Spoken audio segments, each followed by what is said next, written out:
Back in the early 2000s, one Friday night I was out with a group of buddies. We were all in high school and everyone in this story grew up in a conservative Christian household, so there was no alcohol or drugs consumed that could potentially affect my memory of this evening or how the night played out. My friends and I were all meeting up at Jeremy's house to watch a movie that we checked out at Blockbuster. My buddy and I were in one car and arrived a few minutes ahead of the other two friends, which included Jeremy. Instead of going inside the house and waiting for the other two, my friends and I decided to park the car in the cul-de-sac and wait until Jeremy and the other friend arrived.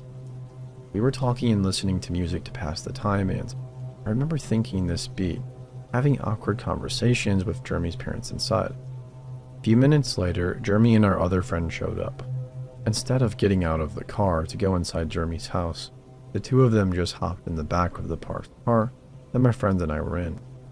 For the next couple of minutes, we were joking about how weird we were being and how it probably looked sketchy. But after a little while, we were just talking and laughing. It was a good time, and it was nice that we didn't have to keep the noise down or worry about Jeremy's parents eavesdropping on our conversations, which probably just consisted of the girls we liked and random stuff like sports or movies. After probably 90 minutes, definitely past midnight, a white van drove up slowly and parked in the driveway of Jeremy's neighbor. We were chatting about other stuff, but all four of us were watching the van intently. The guy sat in his van for a while, maybe 5 or 10 minutes. From our vantage point, we couldn't see the driver clearly, but we didn't want to leave our car and risk having him spot us. Also, there was an unspoken feeling that we all had that we needed to see who this guy was and what he was up to.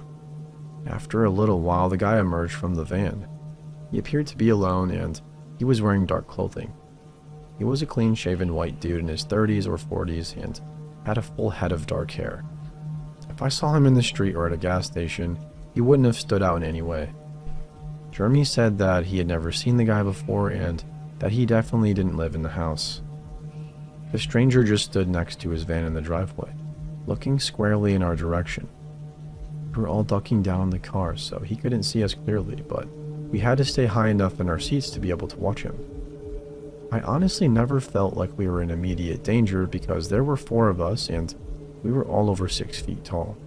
And we were at a pretty safe distance if he did try something.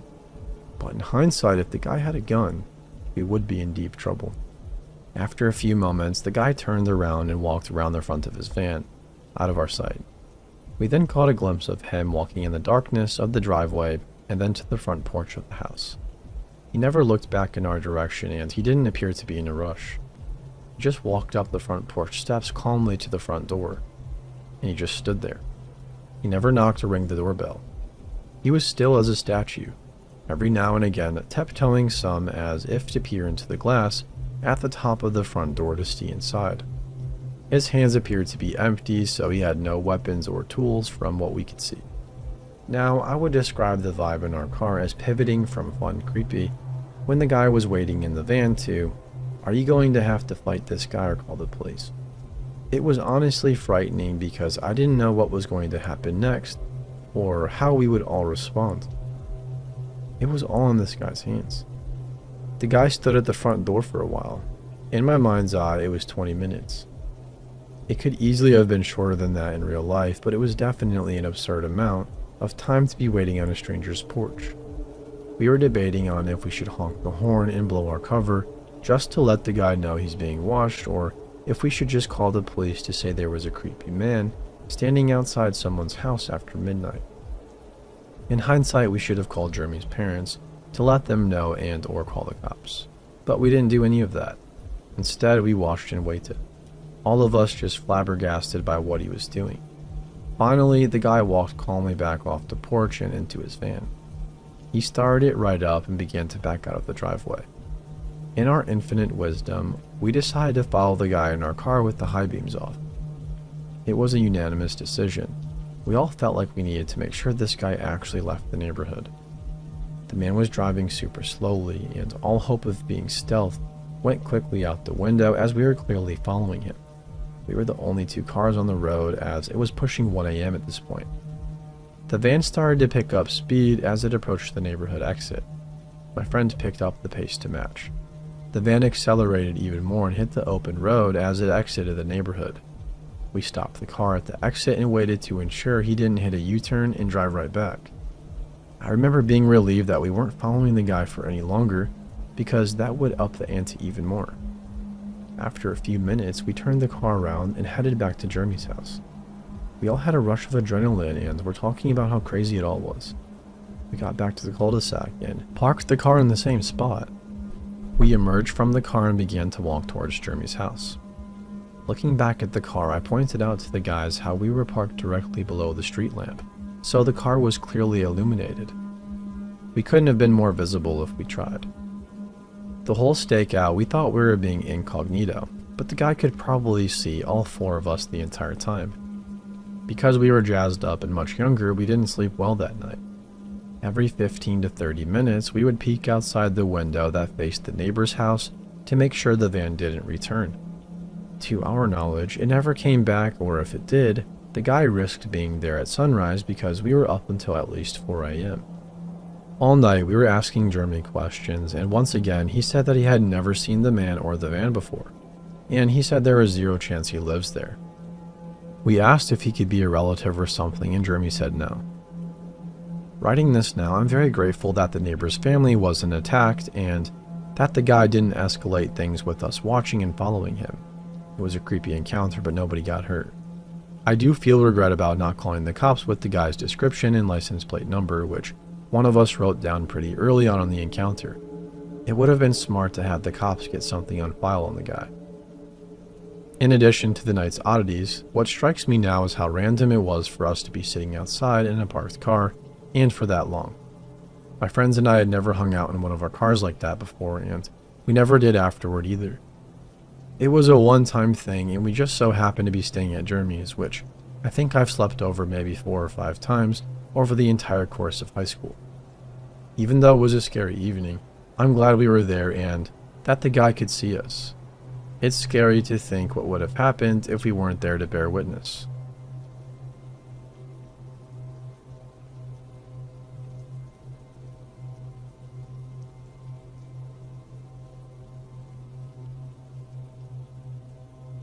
I recently ran into an old coworker from our time. We worked at the sandwich shop and the truck stop.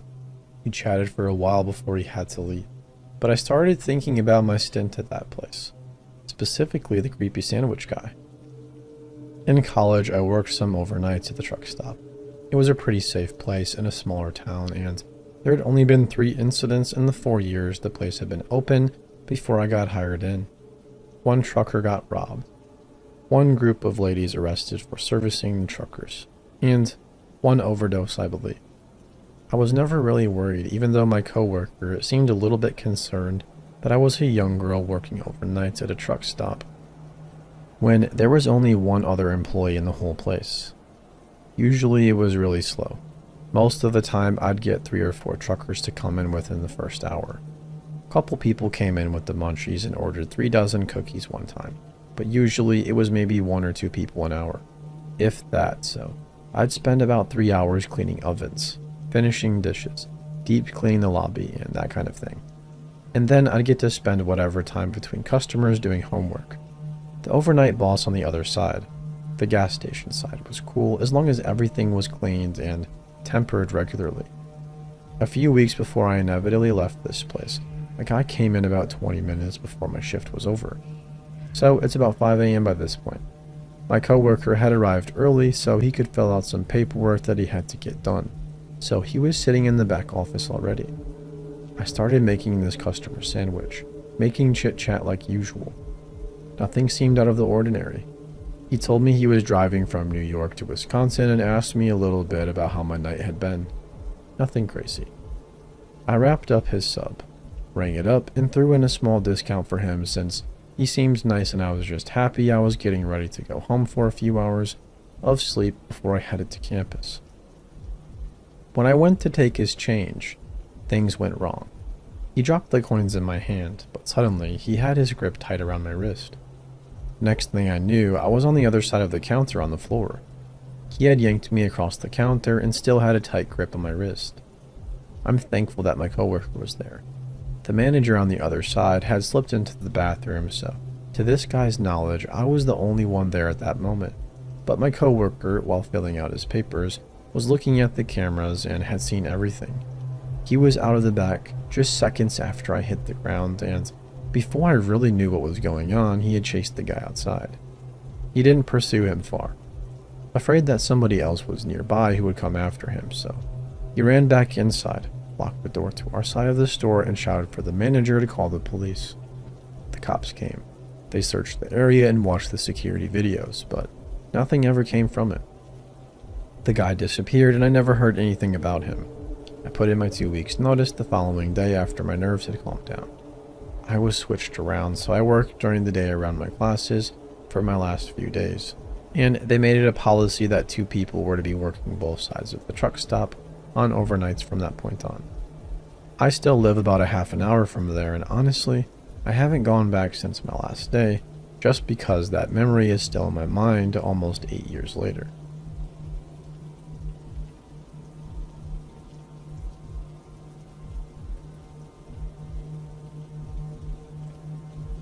I've been reading the newest stories on here, and one in particular brought back a memory of what happened to me in 2005, so I thought I would share it.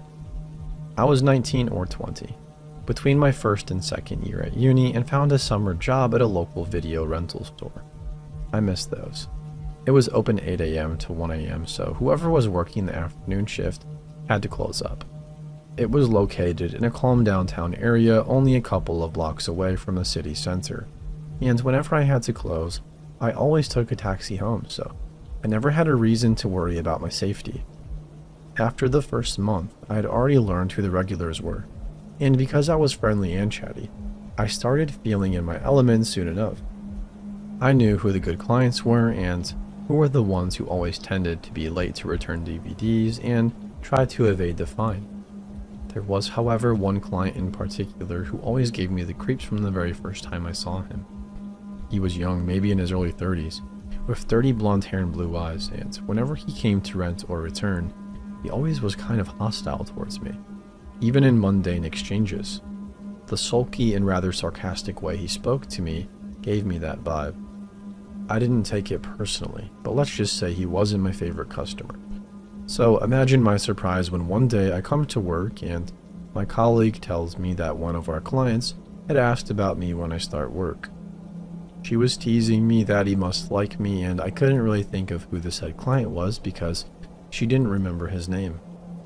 When he came to ask about me, he didn't rent or return a DVD, so she couldn't access his account. So she leaves and I start my shift, and it was really busy that day, so I quickly forgot all about it. But then in the evening, when I was less busy, around 8 p.m., guess who enters the store? The grump. At this point, I still haven't made the connection in my mind, and I groaned inwardly thinking, ugh, why always on my shifts? Then instead of going through the aisles to pick a movie, he heads straight for the counter where I am and starts asking me questions like what my name is, where and what I study, if I have a boyfriend, and I am trying to be casual and polite, even though he is once again talking to me with that hostile vibe, which didn't really make any sense to me. Then he starts going away, mid-sentence, but suddenly turns back to me and declares that he will come pick me up tonight after my shift is over, and will walk me home. I stand there completely puzzled and weirded out. Then I try to politely dismiss that offer by saying that I normally call a taxi, so no need. But he doesn't even hear me. He stubbornly says, "Tonight I will walk you home. I will be there by the time you close." Now after he left, I felt relieved and tried to laugh it off and think nothing much of it. However, the later it got, the more creeped out I started to feel. I was wondering, what if he really comes? What would I do then? I have decided to risk closing off earlier, so at 11:30 p.m., I have gradually started the processes of finishing the shift when suddenly I see a few guys passing by the store on the street, and I recognize an ex-classmate of mine. I quickly run outside and shout his name. He comes back. We greet each other with a hug. We used to be friends in high school, and I tell him all about the creep and that I was scared. My friend Theo says he is going with his friends for drinks, but he will make sure to return around closing time and see me home. I exhale in relief because I no longer have to close early, something that made me anxious to do as I hated breaking the rules, even though it was unlikely I would have been caught. And I get back inside, arranging DVDs in a much calmer state of mind.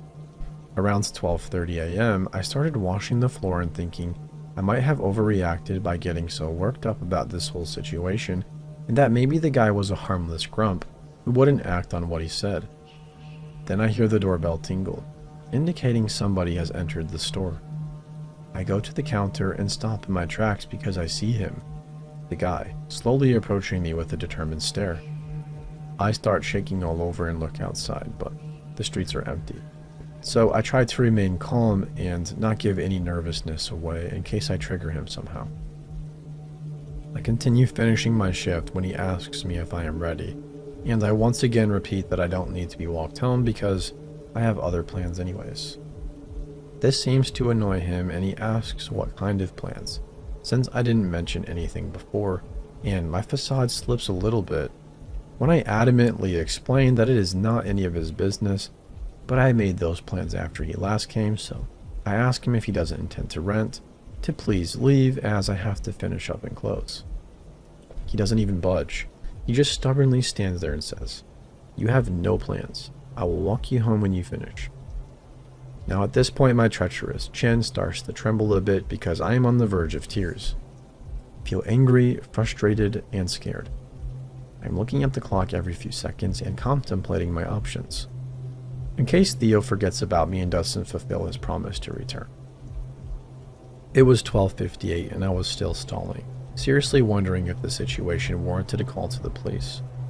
I was pretty anxious to call them, first because I didn't want to trigger the guy, but also I was afraid to be scolded for bothering the police with insignificant things. Then I hear the doorbell ding again, and we both turn to see Theo walk inside.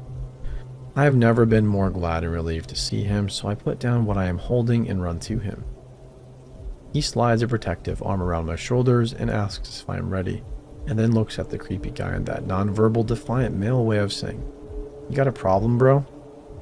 Now this would be a good time to mention that Theo was a tall, bulky guy who did sports, so he was not someone you want to mess with. In comparison, the other guy was rather slim. The creep looks at us for a few seconds as if weighing in his options, but then resigns and leaves. But before he goes out the door, he turns to me with a vicious glare and says, "This isn't over." Theo started for the door and the guy quickly left. Theo walked me home and warned me to speak to my manager and colleagues to warn them about him. The next day I told them everything, and I had to start taking only morning shifts for a while.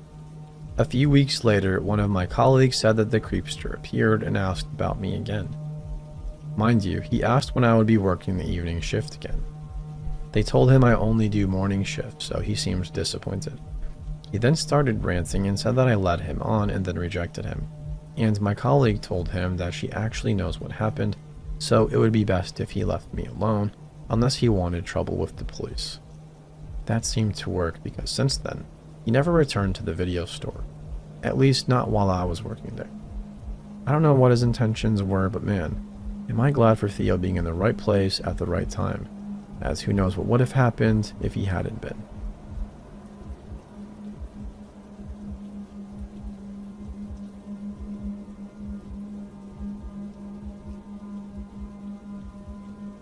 So this happened around Christmas time a few years ago. I had taken my 5-year-old niece to the mall to get her picture taken with Santa. While we were standing in line, I noticed a little old man and lady sitting on a bench, watching the kids waiting to see Santa. The old man came up to us and told my niece that she looked very cute. Told him thank you, and he went back to sit on the bench with his wife. We got the picture taken, and we had been waiting a while for the picture to be printed. I asked the photographer why our picture hasn't been printed yet. He told me that my mother had already gotten the picture and pointed at the little old lady who had been watching us in line before. I went after the old man and presumably his wife and told them to give me the picture back. The old man seemed embarrassed and told me that his wife grabbed our picture by accident and she had meant to take their granddaughters. He apologized, but I had a weird gut feeling that something was off about them. Next, I took my niece to the merry-go-round and, like magic, the old people were there too, still without any kids. The lady waved at my niece and smiled a big, toothless smile at us. At this point, I decided it was best if we left the mall. I took my niece to get lunch at her favorite restaurant, that is almost all the way across town from the mall. I felt much more relaxed as we had lunch, completely forgetting about these weird old people from before. As we were driving home, my niece spotted a playground that is close to a different, much smaller mall. She begged me to stop at that playground. There was a young man there with a little boy on the swing, so we weren't alone. Another car pulled into the parking lot shortly after we got there. We played for a little while and I noticed that no one had gotten out of the car. I looked at the driver's side of the car, and sure enough, it was the same old people. They had followed us from the mall to the restaurant and then to this playground. The man was staring straight at me and my niece, like he was hunting us. I noticed that he had his arm down and was moving it up and down, and it clicked, he was masturbating in his car. I didn't want to scare my niece, so I subtly alerted the young man who was also at the park. I got my niece into the car quickly and drove into the mall's parking lot and called the cops and mall security. I didn't want to stick around long enough for my niece to see this man getting arrested, so I gave the cops my number and left for my dad's work, where I figured we would be safe in case the old people followed us again. The cops called me back a few hours later and told me that by the time they had gotten there, the couple was gone, but they were looking for the description of the car I gave them. It makes me physically sick every time I think about the fact that these old people are out and about and seem totally harmless when they are perverted sex offenders or, even worse, kidnappers.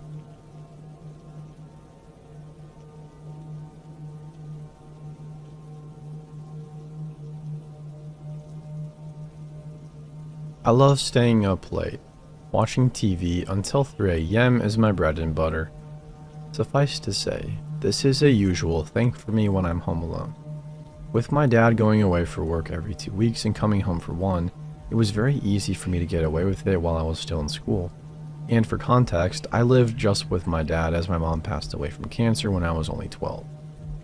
But I wasn't completely alone though. I had a tuxedo cat with the most fitting moniker Tuxedo.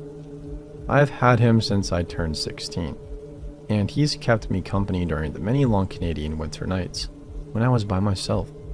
His two favorite places to sit were the small red couch on the right side of the TV and the small table that was placed in front of the large living room window. I also occupied the big red couch right in front of the television. One more important thing to say is that my dad always insisted I close the curtains in the large living room window when it became nighttime. To him, he thought it was dangerous to let people see into the house and could tempt them to break in. But in my mind, I always figured nobody would be that dumb to break into a house with lights on, instead of a house with no lights at all. So I usually just left them open the entire 2 weeks he was away because laziness, I guess. So on this particular night, I was watching a documentary. I think it was about some couple being held hostage somewhere in Australia. These certain documentaries would be on very late, which wasn't a problem for 18-year-old me in the slightest. Tuxedo obviously felt differently, as he had chosen to gaze outside the living room window instead. As it had just entered commercial break, Tuxedo started giving soft cries as his eyes were staring in the direction of the front door, which was on the left side of the window. He usually does this if he sees someone outside at the door, which is more commonly done during the day than the night for obvious reasons. It was actually very out of the ordinary for Tuxedo to do this so late. At first, I assumed it might have been an outdoor cat or wild rabbit by the door, but I could tell Tuxedo's wail was especially worrisome, so I decided to check it out for myself.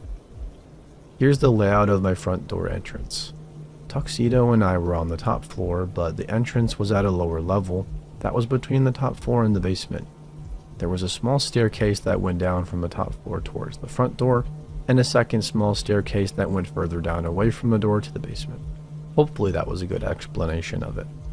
So I'm standing at the top of the staircase, about to go down and open the door to see for myself, when I see a large shadowy figure in the frosted glass on my front door. I nearly collapsed to the ground when I saw this. It was definitely not my dad, and at 11 p.m. at night, it was certainly not something I expected to see. I could tell whoever this was had something in the door and was trying to pry it open. At that moment, something came over me that I can't explain. It might have been the fact that I knew I had no one in the house to help me, or the fact that I felt an urgency to protect Tuxedo from this intruder.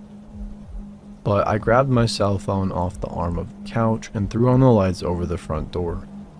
The shadowy figure was now fully visible and clearly startled as our eyes met through the frosted glass.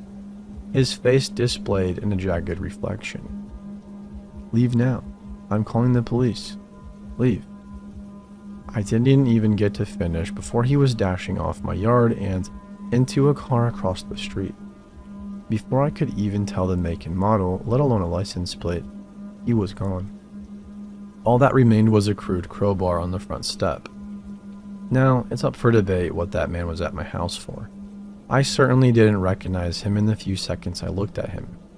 While this definitely shattered my imagined immunity from danger if the lights were still on, part of me wonders if he might still have attacked if I hadn't been awake that night. One thing is for sure though, Tuxedo saved my life that night. I don't even want to imagine what might have happened if Tuxedo weren't looking out the window that night.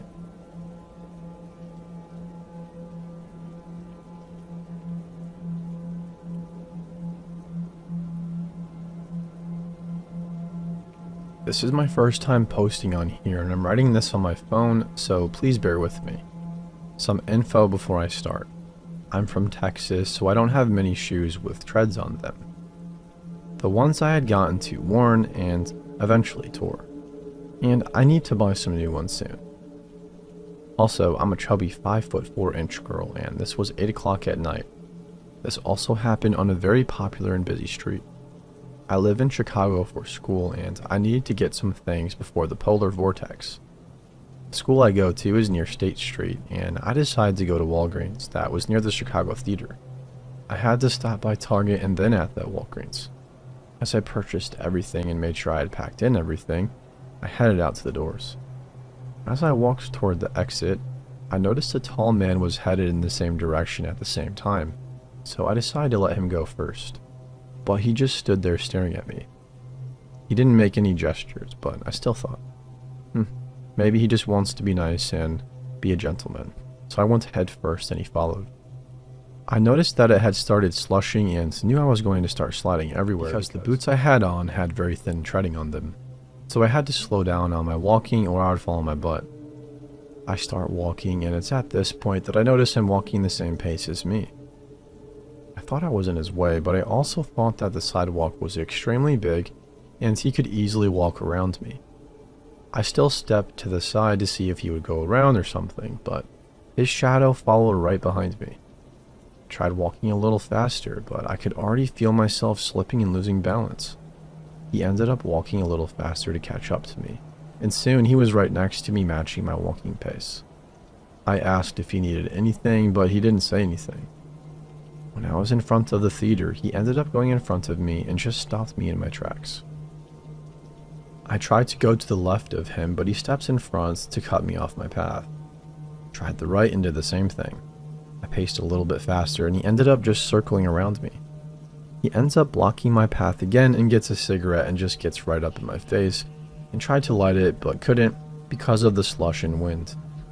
I took that chance to slide away from him, but he keeps trying to cut in front of me while lighting the cigarette. I made it to the stop to go downstairs. But because he was super tall, he used his massive body to block the stairs in front of me. He was staring me down and I wasn't sure what to do at that point. To my luck though, an older woman was passing through, and he let her through. I dashed through the small opening he made for her and asked if I could stick with her because of my situation. She was very understanding and said of course. I wanted to tell the personnel, but of course there was nobody in the booth. We took out our cards at the same time and went through the turnstiles at the same time as well. He saw that I partnered up with her and tried to dash to us, but he ran out of money or something because he didn't go through till a few minutes later. My new friend and I started to make small talk to calm me down a little bit and ask what train I was going on and what my stop was. To our surprise, we were headed the same direction with the same exact stop. He followed us down and was still smoking a cigarette, but that's when the personnel noticed and was walking towards him. He turned around so that he could smoke his cigarette fast, which meant that he looked away from us. At that point, my train arrived and we both got on. He saw us and tried to get on, but missed it by a few seconds. We both thought that was a close call. We continued to talk even after we got off at our stop, and to our surprise, she basically dropped me off at home because she lived a block further up ahead of me.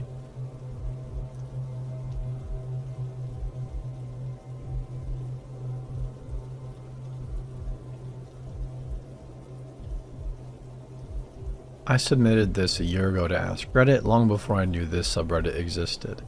It was just one of those experiences you never forget. I was working at a Holiday Inn in Omaha, Nebraska, back in my college days. Normally, I am a bellman, but sometimes I work the desk.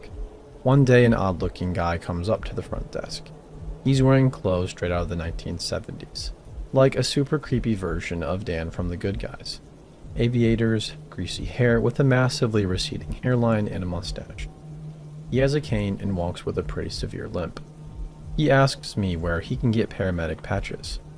He says he was called into town on a special assignment to help out with the paramedic duties, but they made him provide his own patches. This all seemed pretty damn odd to me, so I told him I didn't know where he could buy them, and he eventually left. Later, I got a call to a room to check out the hot water. There was a report that the hot water wasn't working. It was coming out cold. I went to the room, knocked on the door, and an old lady in a nightgown answered. I introduced myself, but she didn't respond. She just stood there motionless. Her mouth was agape the whole time, the way you'd imagine a lobotomized person to look. I saw a motionless pair of legs lying on the bed, but I didn't look around the corner to check it out. I went into the bathroom, turned on the water, and it was instantly extremely hot. The old lady never said a word, and I told her that the water was working just fine, and I quickly left the room. Later, the creepy man from before arrives back up at the desk, complaining that he called about the hot water not working in his room. Naturally, I connected the dots, and oh man, not this mindset kicks in. I followed him back to his room at an extremely slow pace. He was very dependent on his cane. When we got to the room, the old lady was standing there, still agape in her nightgown, not saying a word. This time, I could see that the pair of legs on the bed was attached to an old man, now sitting. The old man sat there motionless, also agape and not saying a word, just looking at me. I explained to the creepy man that I'd already been there and that the hot water was working just fine. The weird part was that he didn't care at all about the water. He got out a duffel bag. From the duffel bag, he pulled the stuffed Bugs Bunny doll. He held it out at arm's length and offered it to me. I reached out for it, not knowing why, and he pulled it back in a mine, don't touch it kind of way. He held it out to me again as if he were offering it to me. I reluctantly reached out to grab it, and once again he pulled it back. The old man and woman kept staring at us, not saying a word, but smiling with their mouths open and making laughing sounds. That's the best way I can describe it. The entire time this is all happening. He then took a Donald Duck doll out of his bag. He held it out for me. I didn't reach for it, but he kept holding it out. So I finally did. He immediately pulled it away with the same, "You can't have that" reaction. I backed out of the door, told him to have a good stay, and never saw them again.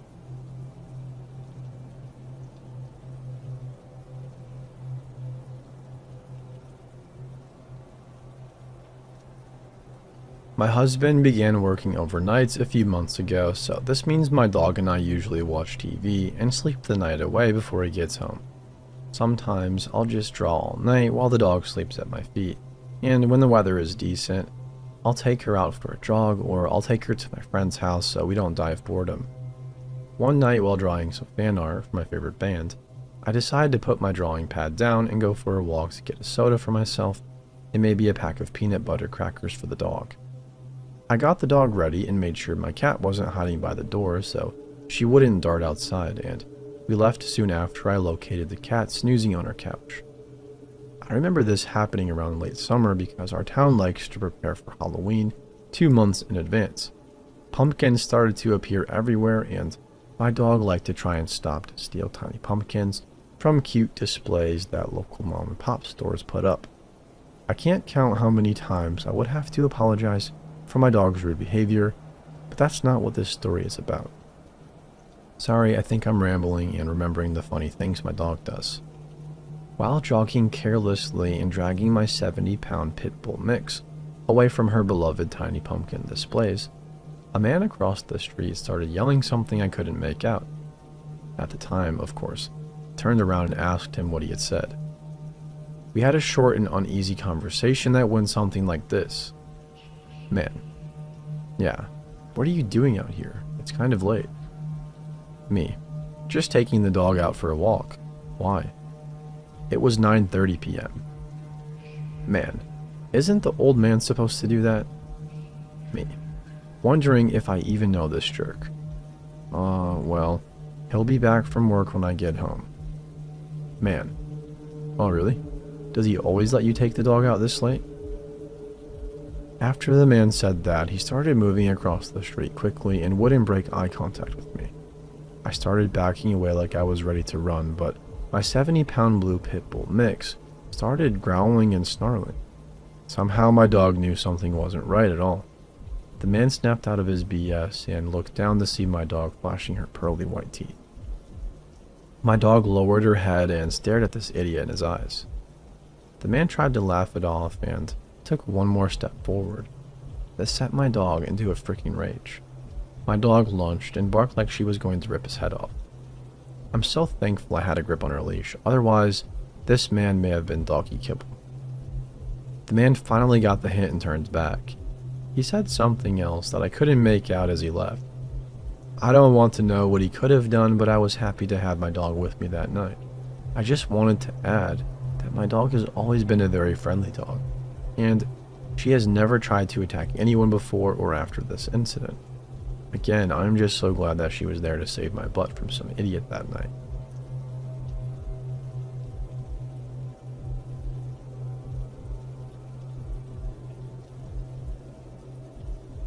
So let's start with, I'm a 20-year-old female, and 4 years ago I was a high school junior working at a Chick-fil-A, and I was also ridiculously stupid and naive.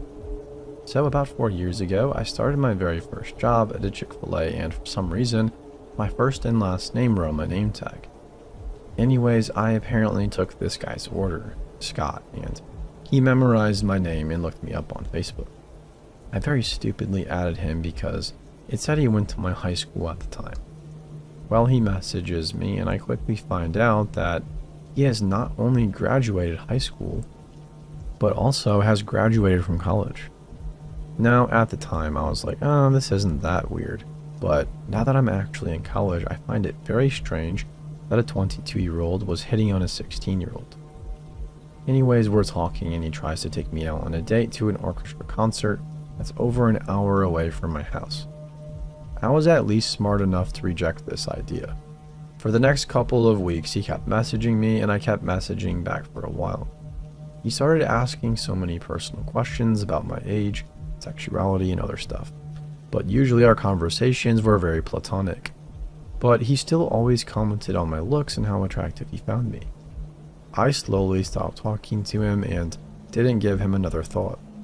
Then my graduation rolls around and he messages me again, trying to get me to go out on a date with him, but he refuses to tell me where, so obviously I refuse. So then I had completely forgotten about him until recently. I currently work in a resource lounge for students in a student center for my college. One day I was working and an older guy with gray hair comes up and says he needed some help. I help him and ask him to put it into the computer system, and he tells me it's Scott. My mind started racing, wondering if it was really him, and sure enough, Scott decided to go back to get another bachelor's degree at my college. That's not completely weird, but I found it odd that he chose my college, and he chose to go to the resource center where I work during the hours I work. What a big coincidence. So I'm still not convinced that this was weird yet. Well, being a college student, I also work at a retail store on the weekends, and I'm pretty much guaranteed to work every Sunday. One Sunday he comes in and just walks around and doesn't buy anything, then makes eye contact with me before walking out. Next Sunday he comes in and just walks around and doesn't buy anything, looks at me, then walks out. Now after a few more times of this, I unfriend him on Facebook and just hope everything is just a giant coincidence. But he quickly realizes that I unfriended him and tries to friend me again. Then again 2 days later. I finally blocked him, but I think this guy had really bad intentions. So Scott, I can't wait for the day when we can stop meeting.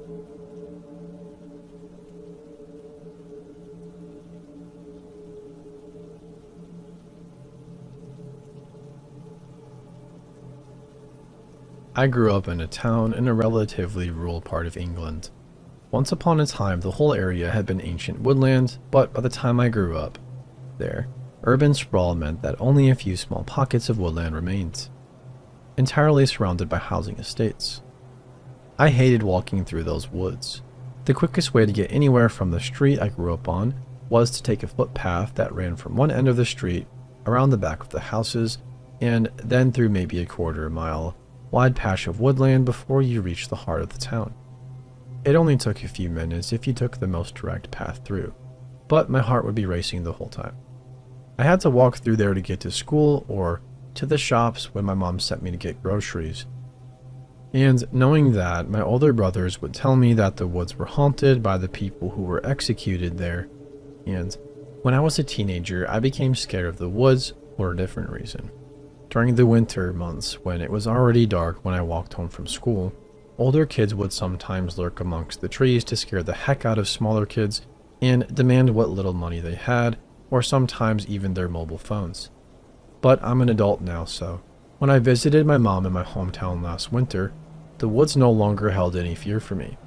It had snowed properly for the first time in a few years, and my mom, in typical mom fashion, immediately informed her elderly neighbor that her daughter was visiting and would happily take her dog for a walk so that she didn't have to risk the icy pavements. The morning after I arrived back there, I found myself walking down that footpath into the woods with a fat gray around the muzzle old Labrador in tow. It doesn't often snow in the city I live in now, so I decided to take a recent purchase. A good DSLR camera out with me to photograph this scenery. The fat old dog and I wandered around the woods for 20 minutes or so, the dog hobbling a bit in the snow and occasionally making a half-hearted attempt to chase wood pigeons while I snapped photographs of snow-laden branches and the stark black and white landscape. It was quite early on a Sunday morning, so nobody else was around and there were only few other footprints in the snow. I was quite enjoying the walk, but I had started to get cold, and I didn't want to exhaust the neighbor's dog too much, so I was just about to head back when I heard something moving quickly through the woods towards us. Somebody was heading rapidly down the main path. The dog and I were currently out of view on a side path, but only for a few more seconds. I don't really know why it occurred to me to hide, but I did without really thinking about it.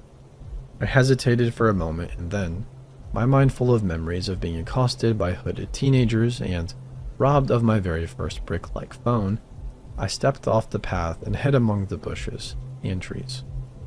The lens of my camera at the time was worth about the same as a month's rent, and I guess I was worried that some opportunistic robber would see it and decide that I was an easy target. The dog hesitated for a moment as I tugged at his lead, but followed me into the bushes just in time. I crouched down with a hand on his head, willing him to be still and quiet, as a person came into view on the path just a few feet away. I didn't really get a good look at him, but I saw that it was a man, tall and wearing a dark jacket and a red baseball hat, and moving in what seemed to be a hurry. Thankfully, the dog remained quiet, and then the man was gone. When the man was well out of sight, the dog and I stepped back onto the path, and I decided to take a few more pictures before we left. When we were finally heading home, the near silence of the woods was broken by the loud drone of a helicopter overhead. I couldn't see it clearly until we were on the footpath behind the houses and out from under the trees. But once there, I could see that it was a police helicopter and it was circling over the woods. I returned the fat old dog to my mom's neighbor without any incident and completely forgot about the helicopter until a little later when my mom switched the radio on in her kitchen so that we could listen to some music while we ate lunch. It was a local radio station, and their top news story was that the police were hunting a man who had beaten someone nearly to death on a secluded footpath earlier that morning. The path they described linked the woods I had been walking into the center of town.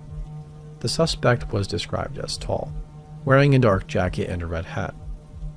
I saw him fleeing the scene of the crime, and it was only my paranoia about my new camera that prevented me from meeting him in the middle of the woods, early in the morning with nobody else around. I don't know what would have happened if I had stayed on the path, but I'm glad I never found out. His victim on the other footpath survived, but it was a close thing.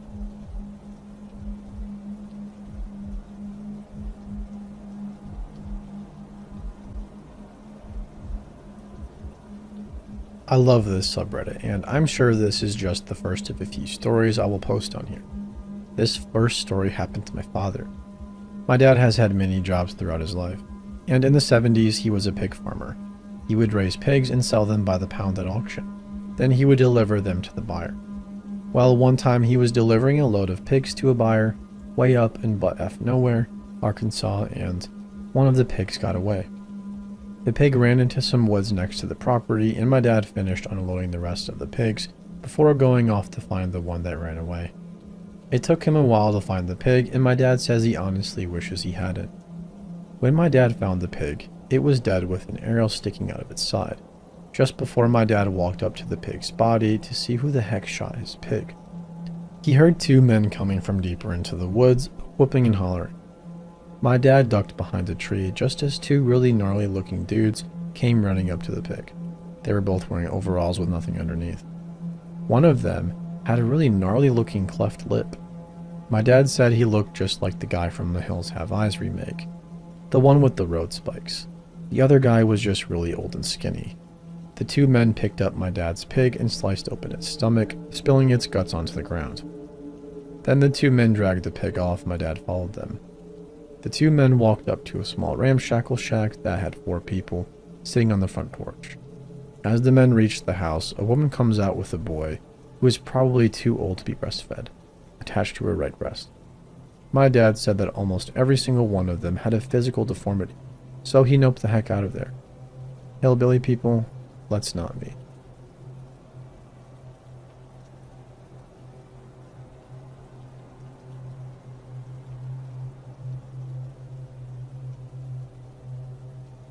I've commented on the short version of this once before, but I'd really like to share it with more people.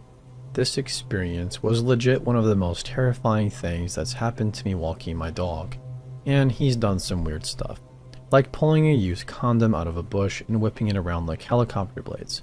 Sort of weird. So back in 2015, I had the choice of getting a dog and getting a smartphone. I'd never had a dog in my life, or a decent phone come to think of it, and I'd been saving up for a phone anyhow, so naturally I picked the dog. My dad knew a fellow who had a couple of border collies that had recently had a litter, so we drove out and the dude gave me the last pup. Enter Bailey. A couple weeks after he got his shots, I started walking him. My parents figured I was going to be hanging out at the local park with my new pup, so I could get him socialized. But no, I chose to take him around the perimeter of a nearby farm to keep the farm dog in him. I'd been sneaking out to this farm for years. The farmer was an old family friend. My uncles had grown up working for him, so I knew if I was ever caught, I could just drop their name. On either side of the farm, there was some thick woodland, which no one had ever given me reason to be wary of. They probably should have. So, it's a sunny afternoon. It had been pouring down all week, and Bailey was itching for a good walk. I take him to the farm at our usual time, and we start making our way around to the woods on the east side of the farm. Everything is quiet, but Bailey keeps darting away from me to explore. He's a puppy, it's what they do, but of course I've been calling his name all the way around the field. We are about halfway past the woods.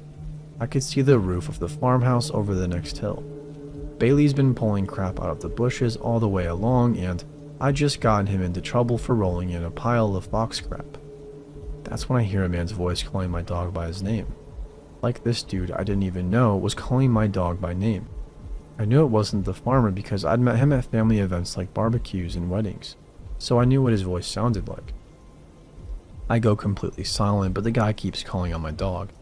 It sounds like he's deep into the woods and maybe moving. He's calling my dog with an excited tone in his voice, which is what creeps me out the most. Bailey, meanwhile, is completely ignoring this dude and sniffing the now flat pile of poop. I'm like a tiny 18-year-old girl. The most combat experience I have is a month learning Taekwondo when I was 11, and I don't have a mobile phone. If that guy works out where I am, I'm screwed. And if Bailey decides to go in after him, I'm double screwed because I am not letting a possible psycho get his hands on my puppy. I can either run to the farm, which isn't too far away, or run back through the field towards home. I pick up my dog and sprint across the field. Behind me, I hear somebody emerge from the woods, but I'm already over the fence and sprinting back home with my puppy tucked under my arm. I get home and tell my mom. She brushes it off as some weird drunk dude. A few weeks later, I'm at my uncle's house and the farmer walks in. I told my uncle what happened, so he brings it up. The farmer asked exactly which woods I'd been close to and said that some of his clothes had gone missing from his washing line. He'd put it down to strong winds, but now he's not sure. I take him and my uncle to the exact spot the next day, and all three of us go in and find a completely wrecked campsite. There are no clothes or anything, but the tent has collapsed in on itself. There's no fire, but there are some pretty empty gas canisters like you'd use for a portable stove, and empty packets of food scattered everywhere. We report it to the police, but nothing ever really comes of it. Except that I got a phone not long after and keep it on me whenever I go out.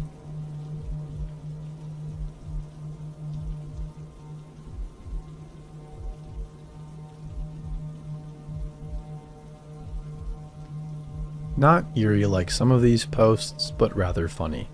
Consider this a palate cleanser from the creepiness. So, I am a total night owl and frequently walk 3 to 5 miles late at night around my town. I love it because there is never anyone out, except occasionally random groups of kids, and my area has a lot of sidewalks and walking trails. One trail is dark and goes right behind a long line of nice houses. They all have relatively big yards, and since I walk the path frequently, I know it very well. One night a few weeks ago, I was out at my usual time, right around 11. I am always amazed on this path because people don't usually close their windows and blinds, and occasionally you look over at a house and see people. It always makes me laugh, but not being a peeping Tom, I just keep walking. As I am walking down the path, I look over and see a figure standing alone in a backyard and looking towards the house. I at first thought it was probably the homeowner, but something seemed weird. The guy had his hands in front of him and was just acting creepy.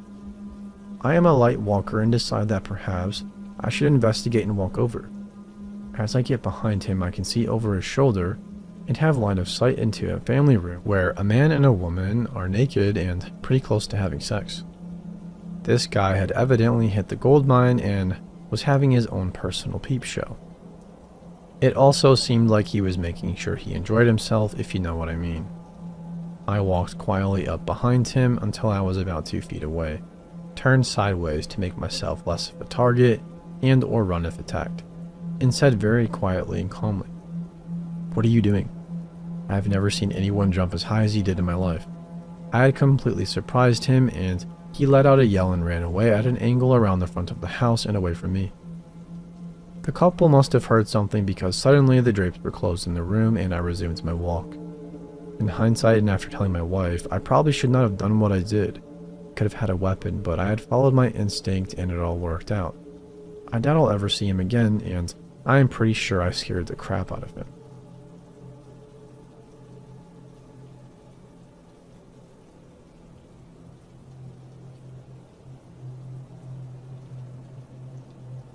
Disclaimer, English is not my native language, so I probably made a ton of mistakes while typing this, and I'm sorry about that.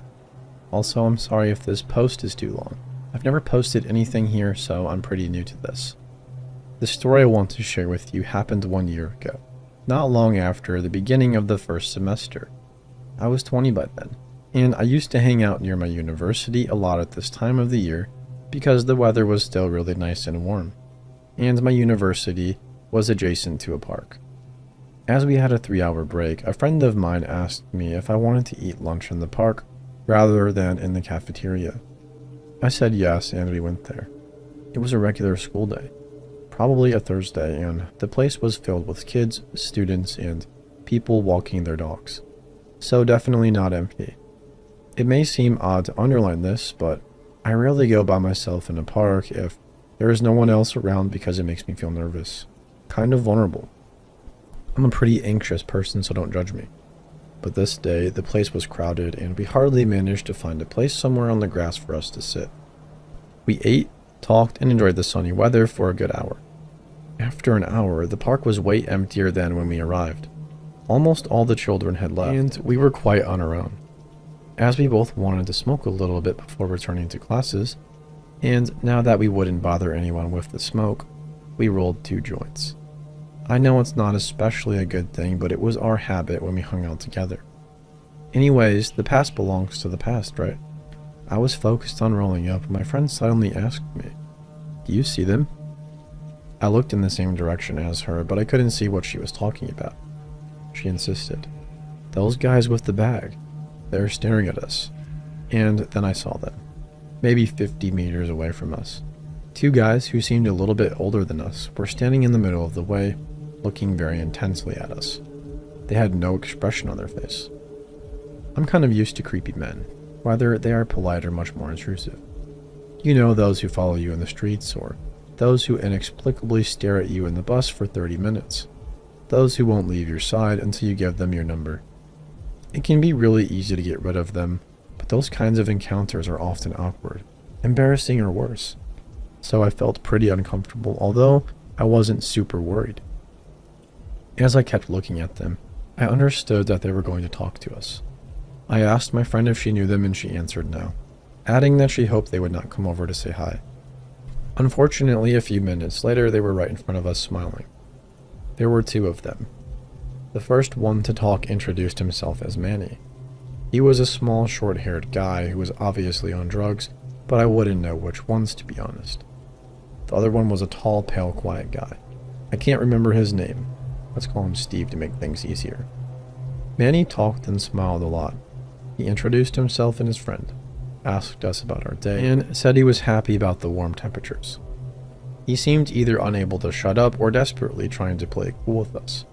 Before we could even tell them to leave, he invited himself to join us on the grass, assuming that we would be okay with it. As a welcoming gift, he opened his bag. It was a huge plastic bag, one that you would take to do some groceries, and showed us a 4.5-liter bottle of vodka. I couldn't help but judge them. It was like 1 p.m. in a park in daylight, so it felt kind of ridiculous to me. His friend handed us a tiny and already used paper cup, but we declined the offer, saying that we needed to stay sober because we had classes to attend 2 hours later. Unfortunately, they had already drunk a fair amount of vodka, and they kept insisting until my friend told them, "I'm not the type of person who would drink vodka right after lunch. I either drink it on Friday night with my friends or pass my turn. Don't ask us again." I should tell you now, my friend is not a scaredy cat at all. To be honest, she's one of the bravest people I've ever met, and she's never uncomfortable in front of strangers. Usually when she's bothered by a weird person, she either acts weirder than him to make him feel more uncomfortable, or laughs it off, making jokes and acting friendly until she tells him to leave because she'd rather be alone. Or in the worst cases, she kicks his ass and leaves. So even if she didn't want their company, she was still unperturbed and relaxed. Way more than I was, at least, and it felt good to have her by my side. They must have felt that she was serious because they stopped insisting, and instead they started to ask us things like, "Are you students? Do you have a boyfriend? Can I have your number?" And so on. We were both in a relationship and not interested in the 2 of them, but it didn't stop them from flirting.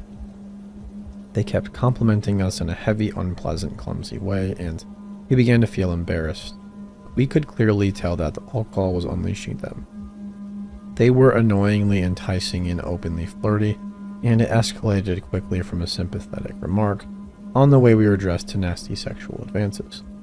As I said, we were not interested, but they didn't take no as an answer. I was so uncomfortable that I avoided eye contact as much as I could while trying to find a way for us to get out of this situation.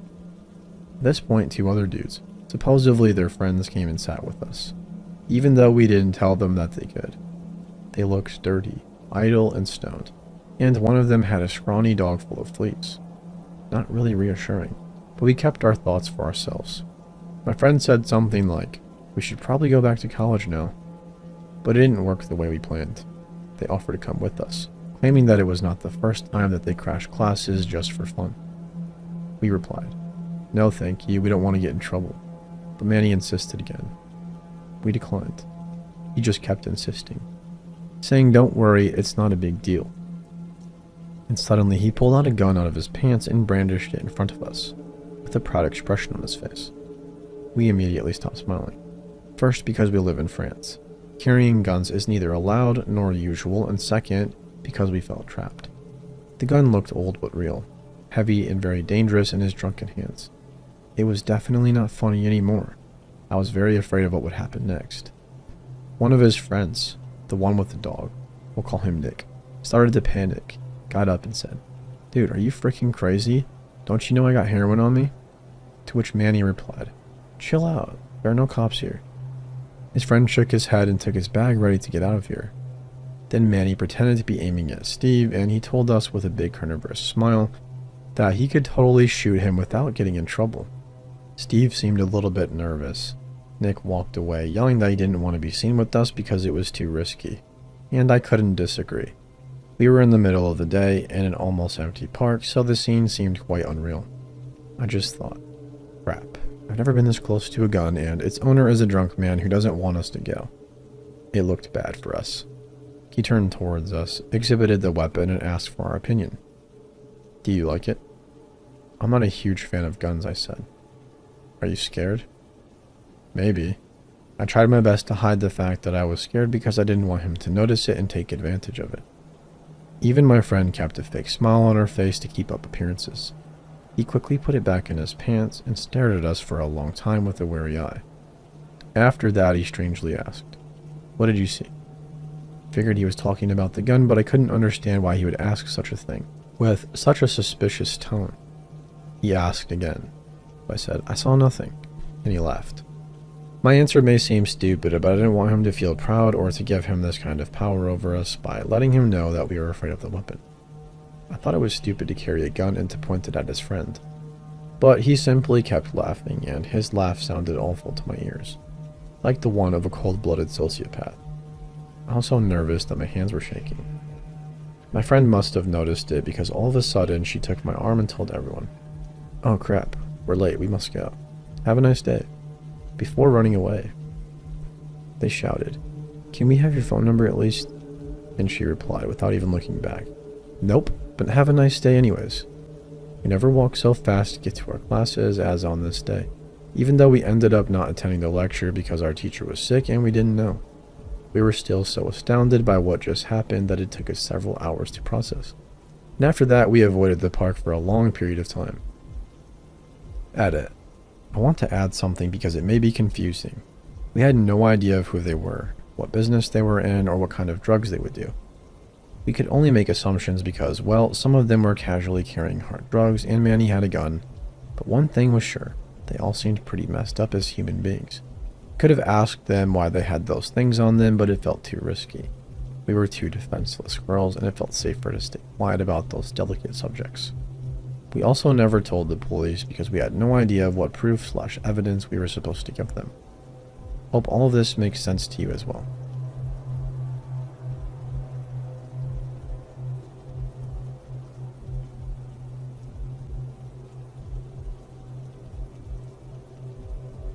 My brother is 7 years older than me, so when I was 9 or 10, he was in high school and had to hide from our parents that he smoked and dipped tobacco. As a result, most days of the week after he got home from school, I was homeschooled. We would go out in the woods for about an hour or two. We lived way out in the country in an already rural part of East Texas, so there were plenty of woods to explore. The land south of our house was all owned by a mining company, and my parents didn't want us going out there, so we always crossed a fence to the north of our house and explored the woods out there. Very likely some locals' property that we had no business being on, but when you live out in the country, you figure you'll have plenty of signs before you accidentally walk into someone's backyard.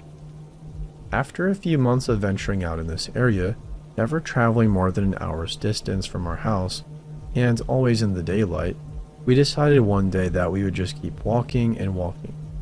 My brother smoked and spit into a Dr. Pepper bottle. We entered big pastures and drove back into even deeper woods. Whenever we've talked about it, we've always said that we must have traveled at least a mile, but we usually say far more. Eventually, we came across a circular pond. I distinctly remember having a much higher rim on one side. My brother explained that this was because a tractor had dug it out and piled up more dirt on one side than the others. We kept going past the pond and entered another patch of woods. As we came out, we saw that the tree line curved around sharply to the right, and the clearing we now stood in opened it up far wider. We went into that direction, and while my memory of getting there is a little hazy, I know we suddenly came across a very large white building surrounded by a high fence. There was a gate large enough for vehicles to move in and out of, and a dirt road leading away from the facility. We could hear the sounds of activity and could see people walking around the outside of the fence, near the gate. I'm afraid any other detail I could give at this point might be colored by false memory or exaggerations from an imaginative young brain, so I'll wait to talk to my brother about it more before I go any further. At that moment, we both felt the spine-tingling terror alerting the body that something about this was very, very wrong. We were not supposed to be here. We were at the very least going to get into some serious trouble. We were standing in the middle of a clearing, gawking at a facility of some kind on what was obviously someone else's property, and we were seeing something deep out in the woods that we had never known was there. All of this time we'd spent walking around these woods. If we had just gone a ways further, we would have stumbled across this. I remember standing there for a moment longer, asking my brother what this could possibly be. He told me something along the lines of, "I have no clue, but we should really get the heck out of here." The tone of his voice truly freaked me out, and I remember running hard back the way we came, crossing the same pond, and cutting a path as close as possible to the route that we had traveled. When we finally stopped, out of breath, my brother told me that in no way, shape, or form would I utter a word of this to our parents. They were spankers and awful grounders, so he knew the trouble that he'd be in for taking his little brother into what was quite possible danger. After that day, we kept going out in those woods, but never that far.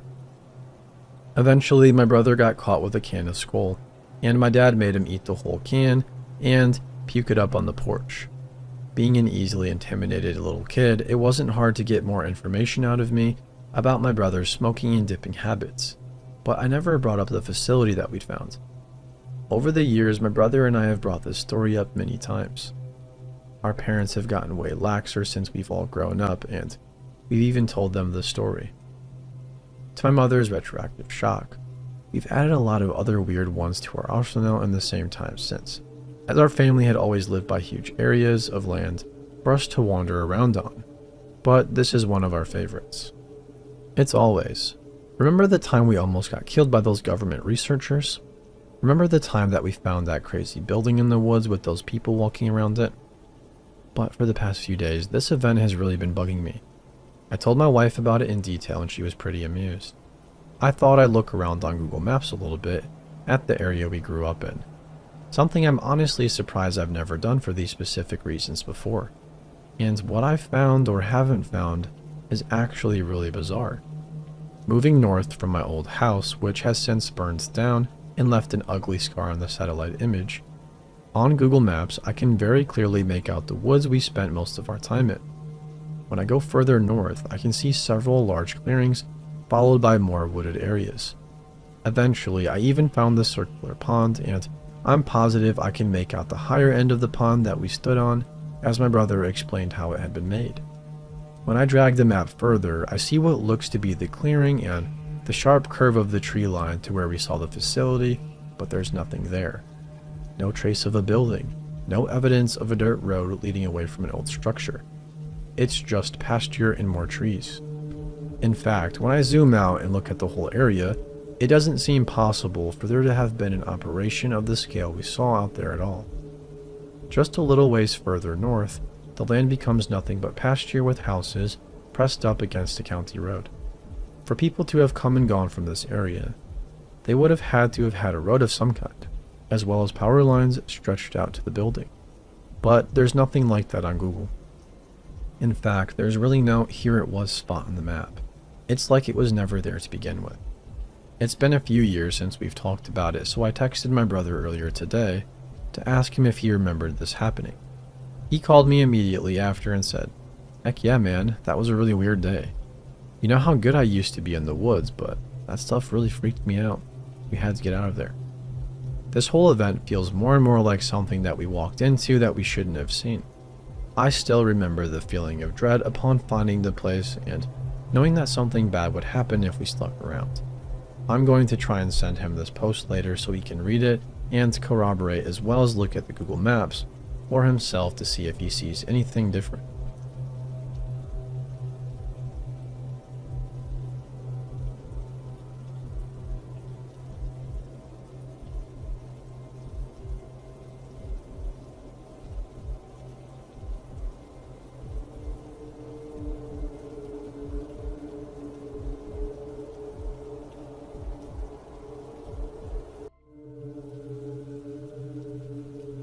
I was a 12 or 13-year-old girl at the time living with my mom.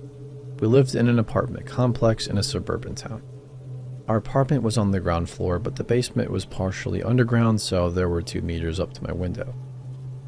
It was my bedtime and I went to my room to change. My room partially faced the common playground, and we lived in a nice neighborhood with not much night activity, so I rarely closed the curtains before I went to bed. I remember seeing a jogger running out on the street. Nothing strange about that. I noticed he was wearing all black clothes and a black hat, looking like the robber from The Sims. I found that funny and laughed a little bit, especially because the weather was warm. The next night at the same time, my mom is strict about bedtime, even on weekends. I saw the jogger again. Same outfit, same hat. Again, I smiled to myself as I closed the curtains, wearing my Snoopy pajamas. On the third night, a bus passed in the opposite direction the jogger was running, so I saw his face. He was looking right at me, and we locked eyes for a second. I waved before I closed the blinds. I guess the awkwardness made me feel like I had to act in some sort of way. He waved back and stopped, but I didn't see more than that because of my curtain. The next day, we went to a family party and came home late. My mom went with me to my room, tucked me in, and closed my blinds. After she left, I heard something by my window, like a bird trying to come in. I lifted my head and looked over. The curtain was definitely moving. I waited a few more minutes, but the sound had stopped. I got up without turning on any lights and checked out the windowsill. There was a piece of folded paper, a note. It said something like, "Hi, I'm deaf, so that's why I'm writing, and I think you are beautiful. Can we be friends? I see you in your room when I'm out running, but you weren't home today. Hope I can see you tomorrow." I thought it was strange. I was a skinny girl and hadn't started to develop yet. Even though I was tall, I looked way younger than I was. And he was a grown man. I would estimate him to be plus or minus 35 years at the time. The next night when he came back, he went straight to my window and waved to me. I had written a note for him as he was deaf, and I stuck it out my window for him. "Hi, I don't think we should be friends because you are so much older than me, but have a nice jog. Also, sorry to hear that you're deaf." He pulled out a pen and a piece of paper and signed for me to wait a bit.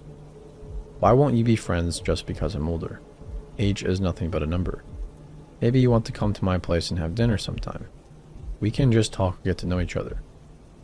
He gave me the paper and the pen, and I responded, "I don't think it's a good idea. Sorry, besides we would have nothing to talk about." The pen and paper went back out the window and he started to scribble again. "How old are you then? I bet I've had girlfriends younger than you. And we would have many things to talk about as I am young in spirit." I got the chills when I read that, and I gave him back the paper while shaking my head no. Then I closed my window, locked it, and closed my curtain. I got back in bed and tried to sleep. Half an hour went by, then I heard the phone ring. We had a landline back then.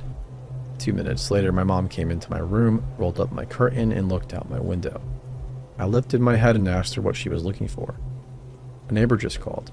She said that there was a man with a phone looking like he was trying to record something through the window, but I don't see anything. I was so embarrassed for engaging in a conversation, I didn't tell her anything. But the next night he was back. This time he tried to call for me, his nasal voice trying to imitate words he had never heard. It gave me goosebumps, but I had to respond so my mom wouldn't find out. He signed for me to open my window, and I did, but just a bit, and I kept the security stopper on so it could only open a few inches.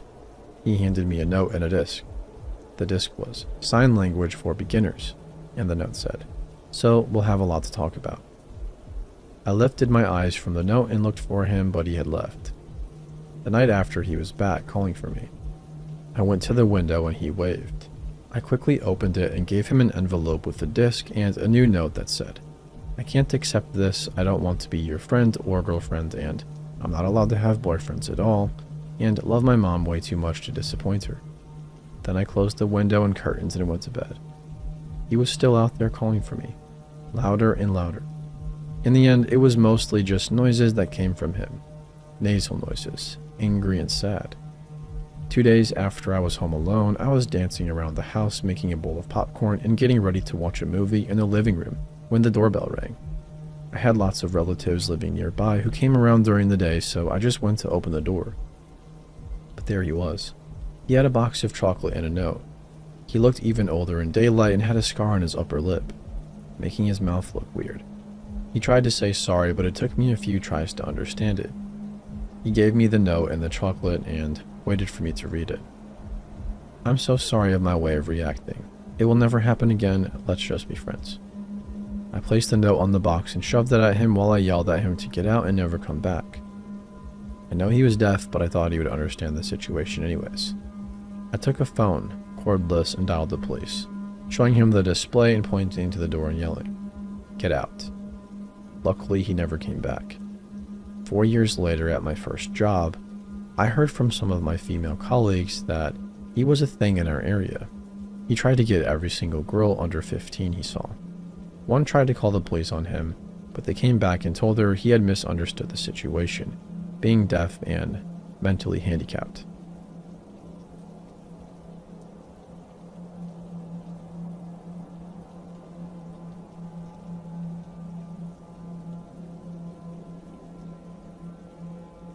This happened around 3 years ago. I was living with a roomie and going to school when I was around 22. I'm a female. It was a weekday evening and my roommate had informed me that she was going out clubbing and staying over at another friend's house. She had invited me, but I didn't really feel like going.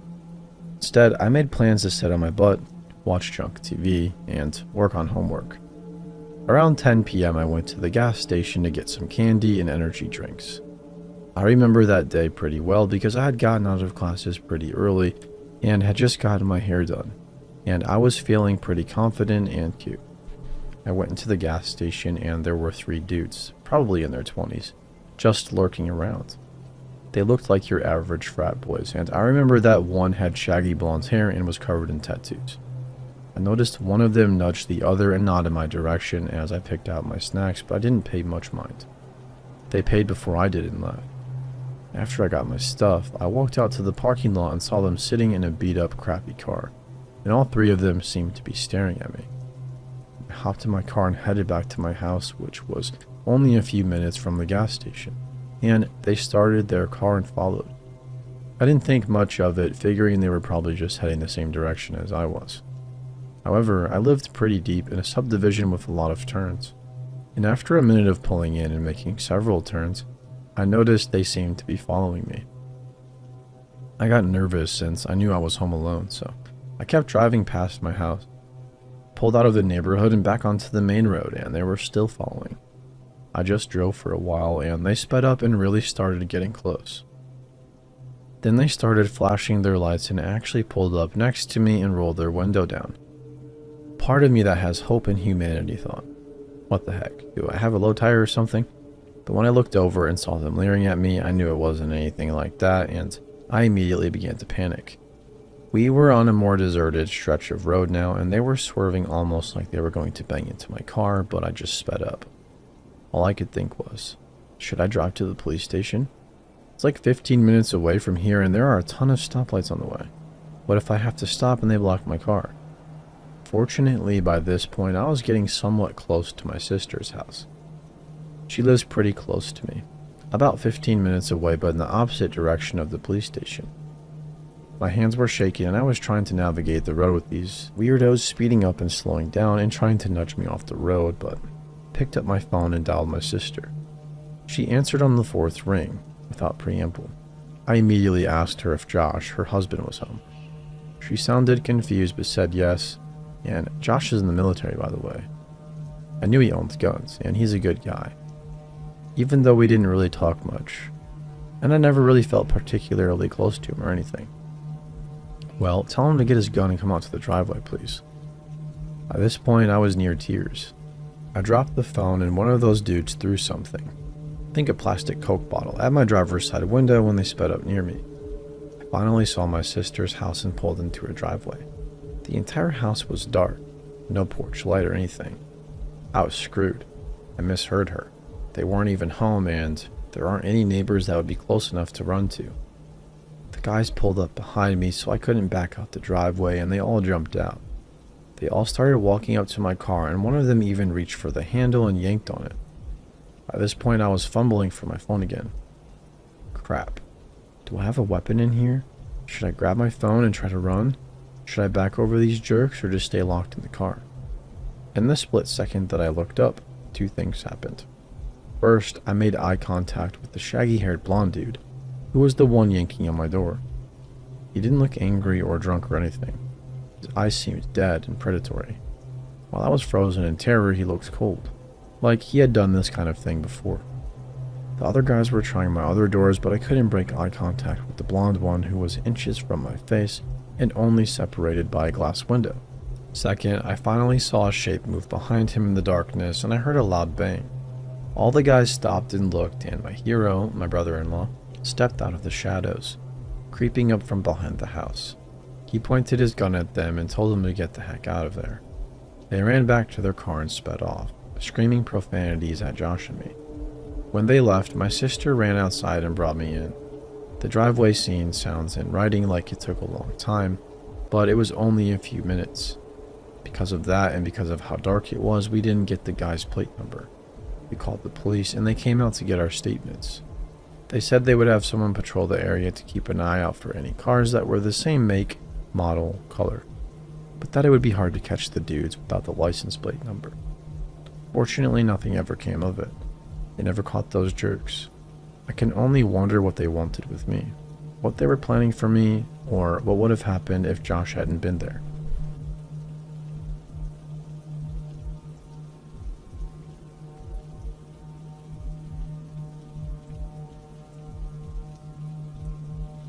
This didn't happen to me, however I did witness the incident and it creeps me out to this day. Back in junior high school, there was a popular kid named Ryan that used to bully me and tons of other people in our school. Ryan was the type of kid that thought he was the best in the world because he was the captain of the football team. The kid that bullied nerds and cheated on his girlfriends. You know the type. Ryan's father ran an automotive parts store. His specialty was paint jobs and window tint. He had many vehicles, but his favorite was a dark blue truck with orange and yellow flames on the front. It also had tinted windows and spinning hubcaps on the wheels. Ryan's father often wore the same team jersey as his son's team jersey, a red and white hat and blue jeans. As you continue listening, you will soon discover why the details of this particular truck, as well as its owner, are very important. One day on my way to my next class, I fell down the stairs and sprained my ankle. I ended up limping to the nurse's office and calling my dad to come pick me up. After that, I sat in the waiting area looking out for my dad's car. About 5 minutes after I left the nurse's office, Ryan walked into the waiting area and sat down. Bored out of his mind, Ryan decided to talk to me while we were waiting for our dads to pick us up. I guess he felt safe talking to a nerd since his friends weren't around. So I begrudgingly decided to be polite with him and made small talk. About 5 or so minutes later, Ryan looked out the glass doors and saw his father's truck pulling into the entrance of the school. Ryan said, "See you later, man," picked up his backpack and headed towards the glass doors. He was about to push the door open when he suddenly stopped and paused.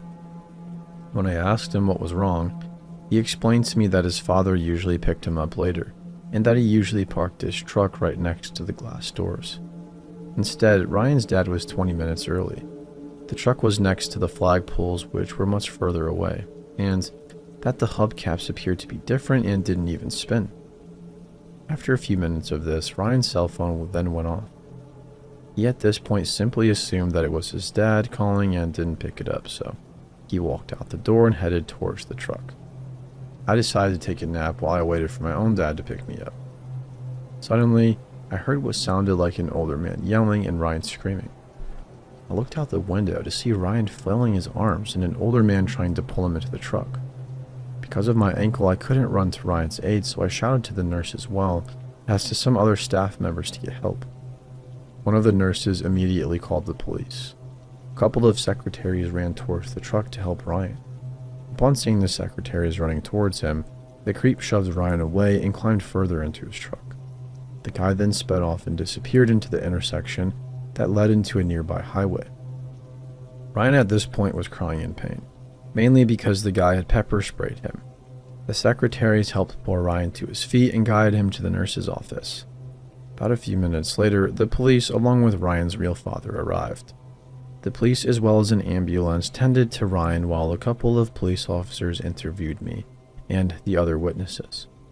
Because I was the only student that witnessed this, the police, as well as Ryan's dad, asked me to stay in touch and hang out with Ryan, just so that he could have a shoulder to lean on and recover emotionally. So I swallowed my pride and gave Ryan my phone number. From that day forward, Ryan was a completely different person. The same person who used to body slam me into lockers was now in constant fear and used my body as a shield instead of a punching bag. There wasn't a day at school where Ryan wasn't around me. He was especially clingy and paranoid when it came to having his dad pick him up. I would have to hold his hand and stay there with him until his dad came around. It even got to the point that Ryan would call me every night to vent his fears as well as update me on what the police would find. And many of the details about this were very, very creepy. For instance, the creep, whoever he was, not only knew where Ryan went to school and where he got picked up, he even knew which vehicle Ryan's dad drove whenever he picked up his son from school. So he decided to imitate everything about Ryan's father. That's right, the creep actually went through the trouble of painting his own truck the same colors as the father's, just to fool and lure Ryan. He even dressed up like Ryan's dad. He even said to me that the disguise was so convincing that it wasn't until he looked the creep in the eye that he realized that he wasn't his father. Yet things got even creepier the more Ryan told me and the more the police department found. As it turns out, the creep also knew Ryan's cell phone number but wasn't the one who called him. He told me that the police said that the mysterious number belonged to a payphone at a nearby gas station, so the creep in the truck couldn't have possibly called Ryan. Meaning that not one but two people may have been involved in this. Despite having video surveillance, a license plate, and a description of the driver, the police never found the guy or his gas station buddy, even when the creep continued to terrorize Ryan and his dad. About 3 months after the truck incident, Ryan called me in the middle of the night, this time in hysterics. Someone had thrown several Molotov cocktails at Ryan's house. A couple of them hit and shattered a window and set a part of his house on fire. About a month after that, somebody, most likely the same creep, set fire to his father's business. Ryan and his dad moved out of the area not long after. The creep also disappeared, leaving everyone else to wonder just who he was. Was that person a disgruntled parent or relative of a student that Ryan bullied? Was he the enraged parent or relative of one of Ryan's many ex-girlfriends? Was he a parent of a rival team member? Was he a dissatisfied customer of Ryan's father? Or was he just a random creep that liked to terrorize teenage boys? The possibilities as to who this guy was and why he, as well as his accomplice, would target Ryan were endless. With Ryan gone now, I quickly found myself getting very frightened over the possibility of the same creep going after me. For a long time, I was super paranoid about the creep going after me, and subjecting me to even worse terror than Ryan had experienced.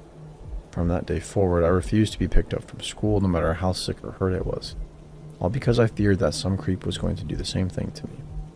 Even to this day, the whole incident sends shivers down my spine.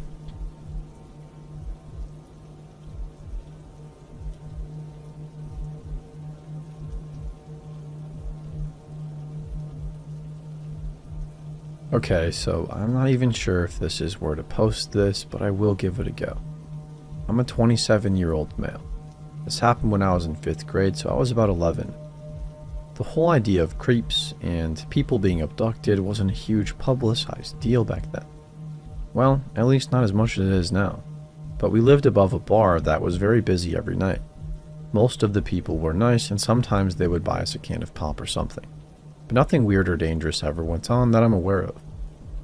We lived on a busy street though, so we weren't really allowed to leave the block unless we went over to my elementary school across the street.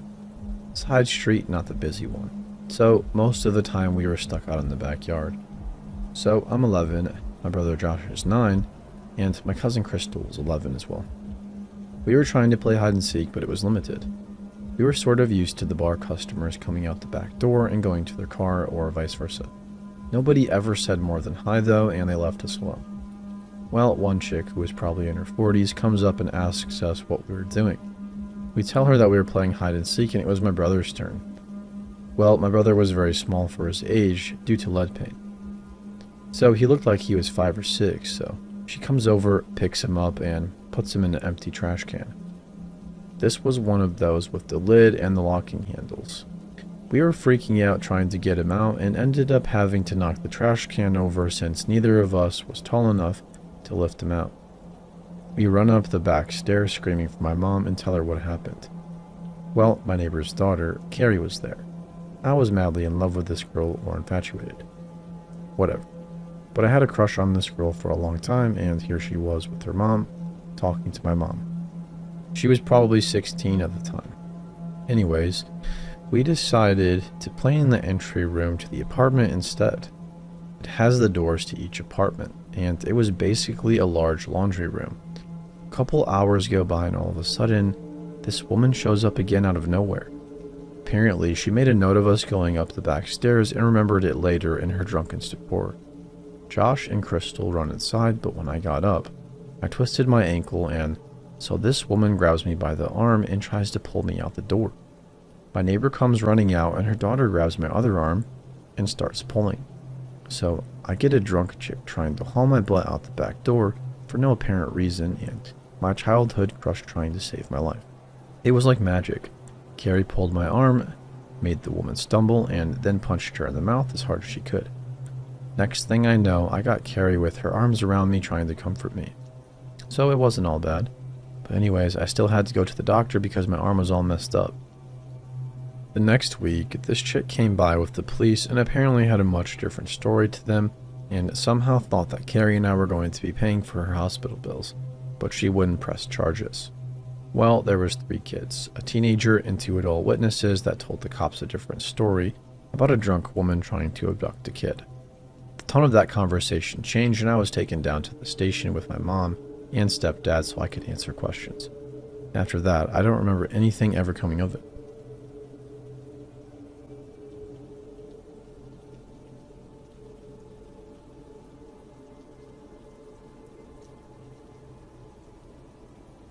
When I was about 22, I lived in my small college town that pretty much only consisted of the campus, followed by a strip of bars and apartments mostly occupied by students.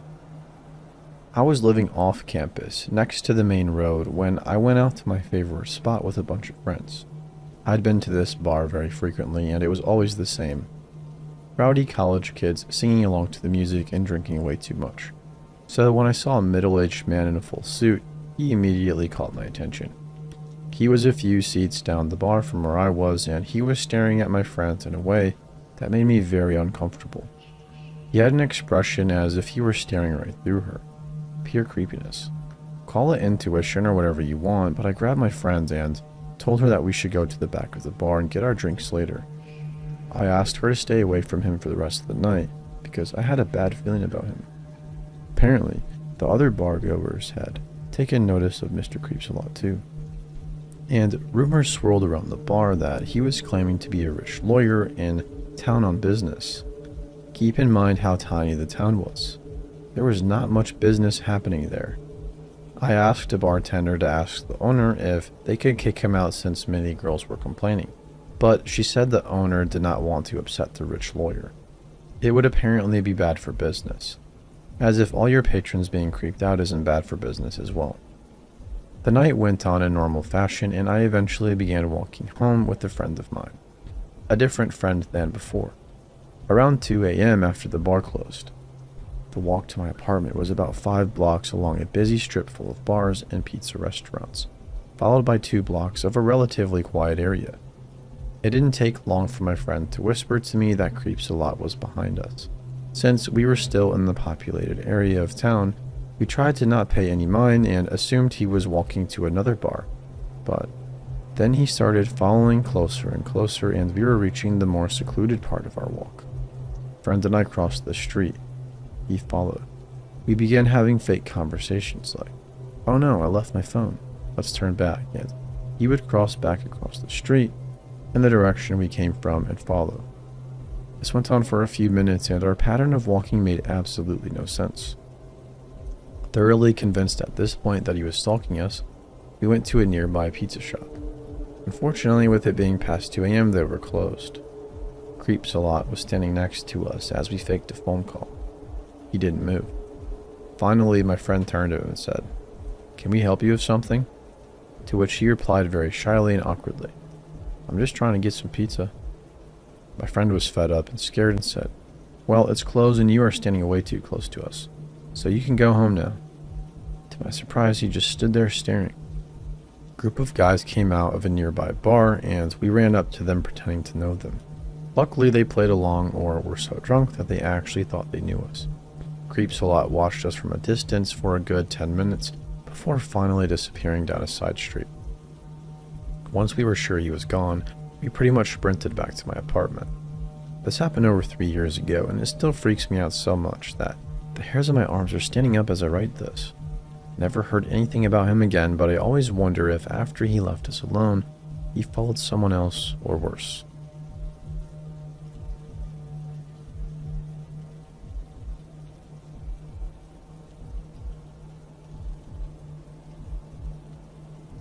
A few short years ago, I graduated from college and, following the principles of any good millennial, promptly moved back in with my parents. Having been gone for a number of years, my first weeks back were spent reconnecting. Read drinking with old acquaintances from my hometown, in particular my best friend Mason. I come from a decent-sized city in the Midwest, and at the time, the region was being subjected to a terrible flood. Small communities in the surrounding counties were particularly hard hit, and evacuees were streaming into local hotels for the past few days. The night before this particular encounter, a surge of rainfall overwhelmed storm drains and flooded an estimated 80% of the basements in town. I elaborate here to emphasize that this flood was the talk of the state. If you weren't personally feeling its effects, you saw about it every time you opened the internet browser or newspaper.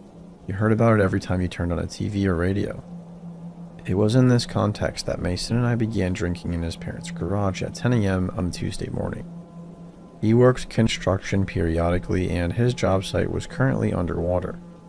Celebrating his impromptu day off, we knocked back a few beers before deciding to hike downtown to our favorite bar and watch the noon news broadcast. Upon reaching the front entrance, Mason's phone went off. It was his volatile girlfriend, and when he answered by explaining that he, 1, wasn't at work, and 2, was outside a bar at 11:45 a.m., well, I knew he was going to be a while. I left him to argue with her in private and entered. Taking a seat at the bar, I took note of my fellow patrons. There were a few regulars, mostly old men with their eyes glued to their drinks. A middle-aged man and woman sat silently in a corner booth. A few minutes went by and the woman got up, wordlessly from her booth, walked across the room, and despite nearly 20 empty seats, sat down in the stool next to me, placing her full beer on the bar. At first, she sat facing me, close enough that her knees were digging into my thighs. Then she began to swivel her stool. Because we were so close, she was edging her knees off my thigh in order to turn. Now facing the bar, she stared straight ahead, palms flat on the countertop, having yet to speak a word. The bartender, assuming she wanted another drink, walked over and asked if she needed anything. She said nothing and continued to stare straight ahead into the shelf of liquors stacked along the back wall. Seeing her full beer, The barman shot me an awkward glance and walked away. I mumbled a quick, "How's it going?" and still got no response. By this point, the news had come on the large television above my head, and I half watched it and kept my eye on the woman. She appeared to be in her mid-50s, and her only remarkable feature was the horn-rimmed glasses that she wore, which would have seemed out of date on my grandmother. A minute or two passed, and as I took another swig of my beer, she suddenly came to life, swiveling back to face me. She planted her knees into my thigh again with such force that I jerked to the side. We proceeded to have the following conversation. "Hi," she said, in a curt, exasperated manner that almost sounded annoyed. Hi," I responded, noticing that she was staring directly at my face. "So, are you guys from here in town, or?" "No, nothing like that," she interrupts. "Oh, are you guys here because of the flooding then?" I assume at this point that she and her companion are evacuees. "I don't know about any flooding."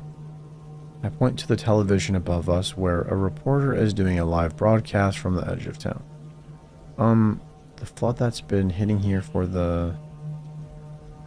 "I don't know about the flooding," she interrupts again, forcefully and without breaking eye contact with me once, not to even look toward the television. "Oh, well, it's pretty bad. My basement actually got..." "So what's your name?" James? I didn't catch yours." "Well, I don't see any woman with you." "Excuse me." "So, James, are you single?" This comment caught me off guard, and I started looking around the bar, trying to avoid her piercing stare. I could see Mason pacing back and forth outside, waving his arms in anger.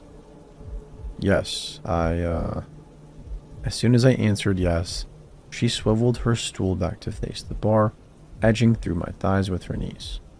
Placing her palms flat on the table, she stared ahead for a short time, then turned towards the man in the booth and gave a quick nod. The man got up and slowly lumbered across the room, taking the booth on the other side of her. As he sat, he pulled his bar stool away from hers, leaving a gap between them. However, when he sat, he placed his arm up around her shoulders. Because his arms were short, he had to lean across the gap to keep his arm propped up. He looked incredibly goofy and uncomfortable. His other hand sat flat on the countertop next to his untouched beer. The whole time neither of them said a word and sat there staring ahead. The man awkwardly slanted to one side. A little taken back by the bluntness of the woman, I finished my beer quickly and got up to leave, and was relieved when Mason joined me a few seconds later. He walked up and began giving a detailed play-by-play of the fight that he had just endured. So she starts in on me saying I never work, and he was interrupted mid-sentence when the woman suddenly swiveled to face me again. "Are you two together?" She almost shouted this question. I ignored her and began pulling Mason towards the door, whispering that we should go. "Excuse me," Mason replied. "Are you two together?" She enunciated the question slowly, forcefully, and loudly. "This is my friend Mason," I explained, continuing to shuffle away from the couple. "And we're not gay, if that's what you mean." Mason chimed in, increasingly confused. The woman suddenly jerked her head towards Mason. "Well, I don't see any women around you." What?" Mason replied. "So, Mason, are you single?" Sensing an awkward situation, Mason tried to lighten the mood with a joke. "Well, I may as well be now after the fight I just had with my girlfriend. She's always telling me..." The woman swiveled back to face the bar and stared straight ahead. "How about it?" she asked the man without looking at him. "Will these two do?" The man suddenly turned his head to face us for the first time. He gave a quick shrug and a nod and went back to facing the bar. Once again, the two of them went silent. The man still awkwardly slanted to keep his arm across the woman's back. I walked toward the door, but Mason started asking questions.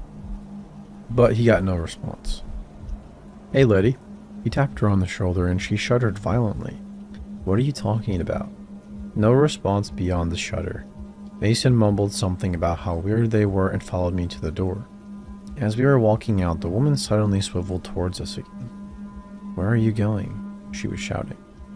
"We have to go," I said. now lighting a cigarette on the sidewalk. No, don't leave. Stay here. The woman seemed to be struggling for words, but we walked out anyways, talking about how strange the couple was.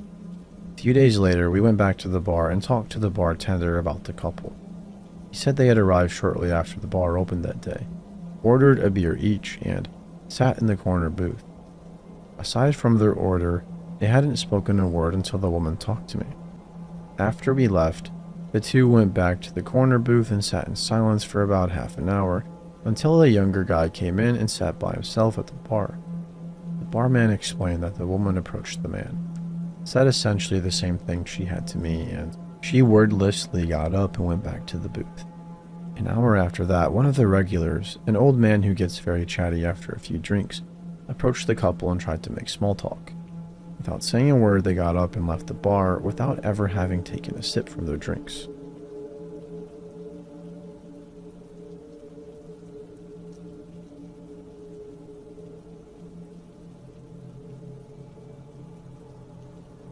Last night, my 13-year-old brother JJ and I were walking down to 7-Eleven at midnight. We had gone there earlier but had forgotten to grab gummy bears for our younger brother, so we headed back. It's only 15 minutes away from my house, so we figured it would be safe. JJ wanted to look around for a minute because he couldn't decide what he wanted. It was just the two of us and the cashier in the store. But there was a man smoking a cigarette by the entrance. He was only a little bit taller than me, so probably 5'5", or around that. And he had the cold, dead eyes of a shark. His hair was down to his shoulders. It was matted and very greasy. He stared at me and JJ up and down when we walked in, and it creeped me out a bit, but I decided it wasn't too big a deal. There are a lot of junkies and white trash around my area of town, and they aren't really the nicest people sometimes. We spent about 15 minutes in the store, and the man stared at us the entire time. By this point, my brother had noticed and didn't want to walk back home. I called our dad, but he was asleep, and nobody else with the car would answer, so we went to the checkout and started explaining to the cashier how we felt weird. She said that we can call the police if we want, but there's not really much they can do. JJ and I debated what to do, but the dude ended up getting picked up in this really crappy blue Jeep. The guy driving was really ripped. He looked like he could have easily picked up his Jeep, and he had a Duck Dynasty beard. They sped off, and after waiting nervously for probably 10 minutes, we thought it would be safe to leave. We walked around the opposite side of the store. It made us feel safer. Once we hit the road, he noticed that a Jeep was parked in the restaurant parking lot across the street, and he said he saw people in it. I grabbed my knife out of my purse, made sure JJ was walking as far from the road as he could without going in the ditch, and we started walking home. We weren't walking for that long when the Jeep started following us. I grabbed my brother's hand. He was freaking out and tightened my grip on the knife. I've never had to use it before, and I didn't really want to. The Jeep suddenly floored past us and turned down a side road. It made my brother feel better, but I had a bad feeling it wasn't over yet. I told JJ to get out of his phone and call the police. He refused to. My brother is a good kid, but his stepdad is a real piece of crap, and when my brother was younger, his stepdad's house was raided by the bayonets, and they pointed a gun at his stepdad while he was holding 4-year-old JJ. He also had to call the police multiple times on his stepdad, and on more than a few of them, police dispatch yelled at him for crying too much to be understood. So I told him to pretend like he was on the phone with them. As we were crossing the bridge, we were about 5 minutes away from home. Somebody honked their horn at us. We turned, and it was the Jeep. They flashed their brights on us, and that's when we took off running. JJ jumped over fences, and I followed him. We got to our house and locked all of the doors before going to the window to see if they were going to continue following us. They didn't, thankfully. It was probably just some jerks trying to scare us, but I never want to meet them again.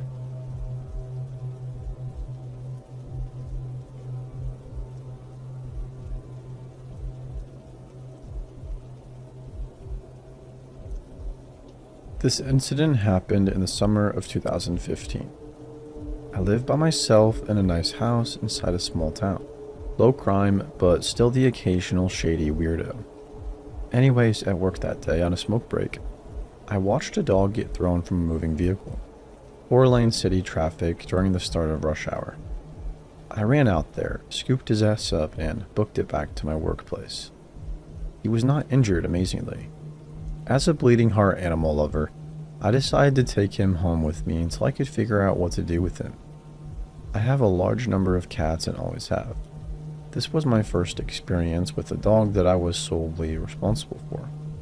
This guy was very shy, head hung low, tail tucked, jumpy, just looking at me like I was about to beat him.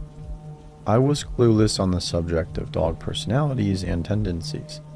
I just knew they needed to be taken outside frequently. His first night with me, we had been out about 15 times as I did not want him shitting in my house. I was having my final cigarette of the day on my porch around 10:30 p.m.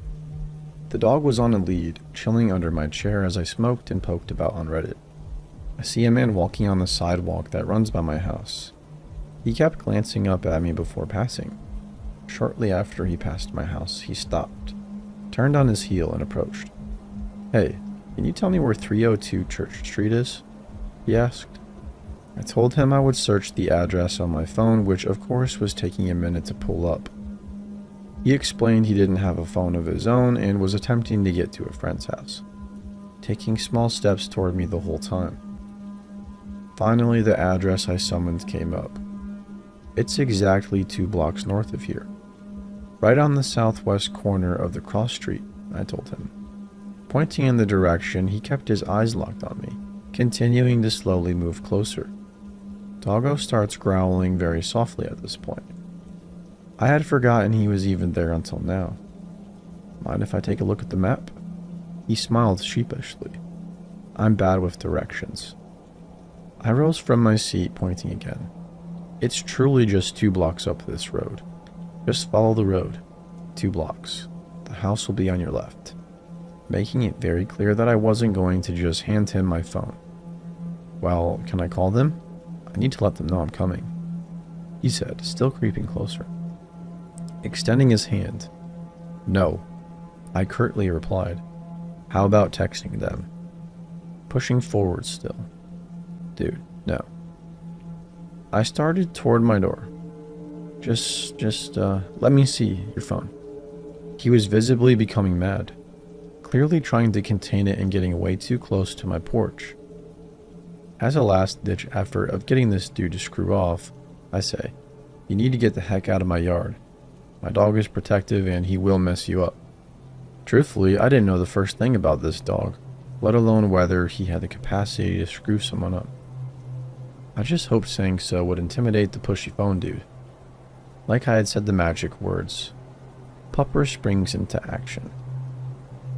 My new wolf creature from the never-ending story. He emerges like a bullet from under the chair, growling, snarling, barking his butt off. He jerks me damn near off the porch trying to get at this dude. He sounded and acted like an 80-pound attack dog, not a 40-pound timid beagle mix. I was afraid. I didn't know if the pup would turn on me. As stated previously at the time, I knew absolutely jack crap about dogs. He backed his hindquarters into my legs, almost nudging me to the door. Still carrying on, eyes locked on his phone. Dude and showing his teeth. Phone dude holds up his hands and backs off, stammers something like, 2 blocks north, yeah? And begins walking that way. I go inside, cut off my lights and peek out the window at him. He glances at my house. Assured I'm inside, turns and begins walking the completely opposite direction I pointed him in. Icing on the cake, he pulls a phone from his pocket and raises it to his ear to make a call. The dog secured his place as a member of my family that night. He is incredibly protective of me and has frightened away another creep since this incident. He is attached at my hip and has made it known that he is grateful to be in a safe, loving home, wherein he will never become a projectile from a moving vehicle. His name is Hank, and I truly believe that night would have ended very poorly for me had he not been there.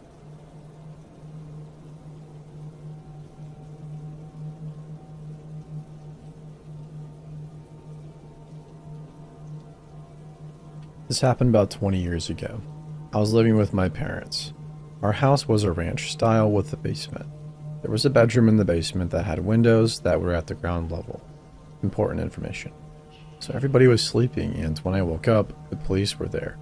Someone had broken one of the ground level windows and tried to get into the house, but obviously couldn't fit through the window. There was a bit of blood, and the window had books stacked in front of it, and some of the books were outside while others were on the floor in the basement. It was really scary, and I'd forgotten about it. And then today my dad mentioned it. I don't know what they were planning. They tried to get in the back door first. There was evidence of them trying to break the lock and smash off the doorknobs. It was terrifying and they never caught them. I wondered at the time if they wanted to hurt us because we lived in a regular middle-class house in a nice neighborhood with similar houses.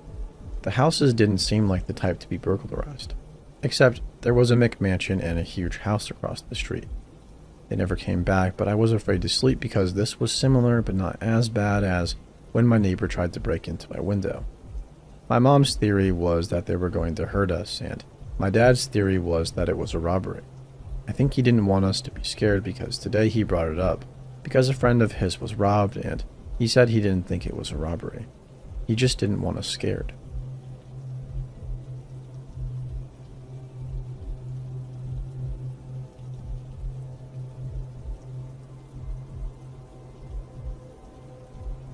I'm sitting here shaking on the verge of a panic attack, so I'll try and write this, but if you find any spelling or grammatical errors, feel free to correct me so I can change it, and bear with me. I'm a country girl. I come from a small town and moved up to a large capital city in Australia to attend university at the start of the year. Being a broke student that isn't getting parental support, I'm renting through my university and what is known as subsidized accommodation. Long story short, it's old units from random housing trust blocks that the local housing trust has given the uni. This means I'm living with some creepy people. The guy downstairs I know for a fact is an ex-con because he told me. And the guy across the hall from me is dealing in some serious drug stuff and has police and detectives knocking on his door at all hours. I've been at this unit for about 9 months, and other than being slightly scared of some of my neighbors, I've not had any problems. Until now. Another guy lived across the hall from me. It's a 2-story unit block with 3 units in the top, one for me, one for the druggie, and one for this other guy. This other guy, who I learned is named Josh, is a large man, who I'd say in his mid to late 20s. I've run into him a few times while leaving and entering my unit, and he introduced himself, so I, being the friendly and naive country kid I am, greeted him back. Other than a few short greetings I've had with this man, the only major time I've had contact with him was when we were both at a bus stop and he started chatting to me. He asked what I was doing, and I said I was heading into the city to attend church. While I'm not religious myself, I have a religious friend who had been begging me to attend church with her once. He said he wanted to come with me one day. I thought he was joking, so I laughed and said, maybe one day. This was about 2 months ago now. I saw him a couple of days ago, and he asked me when I was going to take him to church. Feeling awkward, I said, I don't know, maybe one day, and bolted into my unit. I've been out all weekend, dog sitting for a university friend, and came home to find 2 notes pushed under my door. The handwriting was so bad I could barely read it. I don't know what to do, and I'm terrified right now. I called my friend, half laughing hysterically and half freaking out. I made her stay on the phone while I bolted down to the car, took out my small knife that I used for animal rescues, and ran back inside. I can't ring my mother because she would freak out and drop everything to make the 5-hour drive up to where I live, and she can't do that right now. She's working 5 days a week and looking after my terminally ill grandfather, and any other adults who I ring will straight away contact my mom. My friend urged me to go to the police, but while the letters are creepy, they aren't actually threatening. Would the police even do anything? So yeah, how about it, Reddit? Why don't you join me on this terrifying adventure on how to deal with a creeper? Edit. So I talked to the police last night who said, just tell him to stop next time you see him. If he doesn't, come back. Went to my uni accommodation team who said they could move me out immediately, and I refused because I only have 4 weeks until I'm meant to move anyways. I don't want to move out for 4 weeks and then move again. It seems like a huge pain in the butt. I've booked a meeting for Wednesday morning with an accommodation officer to file an official report. Another edit. I've talked to my accommodation officers and student welfare officers. I've had to apply for SUP exams if I fail the ones coming up. 9th and 13th and 19th. I applied for some rental properties yesterday, so I just have to wait to see what happens with that. Should know by Friday. If not much is happening by then, I'm probably going to move out and live with a friend and her parents until I find a rental. As for the creepy guy, I've avoided him like the plague. But now that I'm actually keeping an eye on things, it is becoming pretty apparent that he is involved in some drug stuff with our other neighbor. And he has had a lot of friends coming and going in all sorts of odd hours the last few days. He likes to peek out of his door once I enter my unit if he's home. I know because I watch him through my peephole.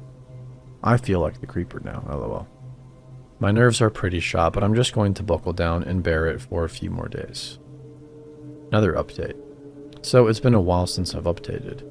I moved out of that place a few days ago, and I'm back home living with my mother while searching for other rental places. She still doesn't know about the drama. None of my family does. Things did get a little bit worse before I left, but not to the point that I was chased out.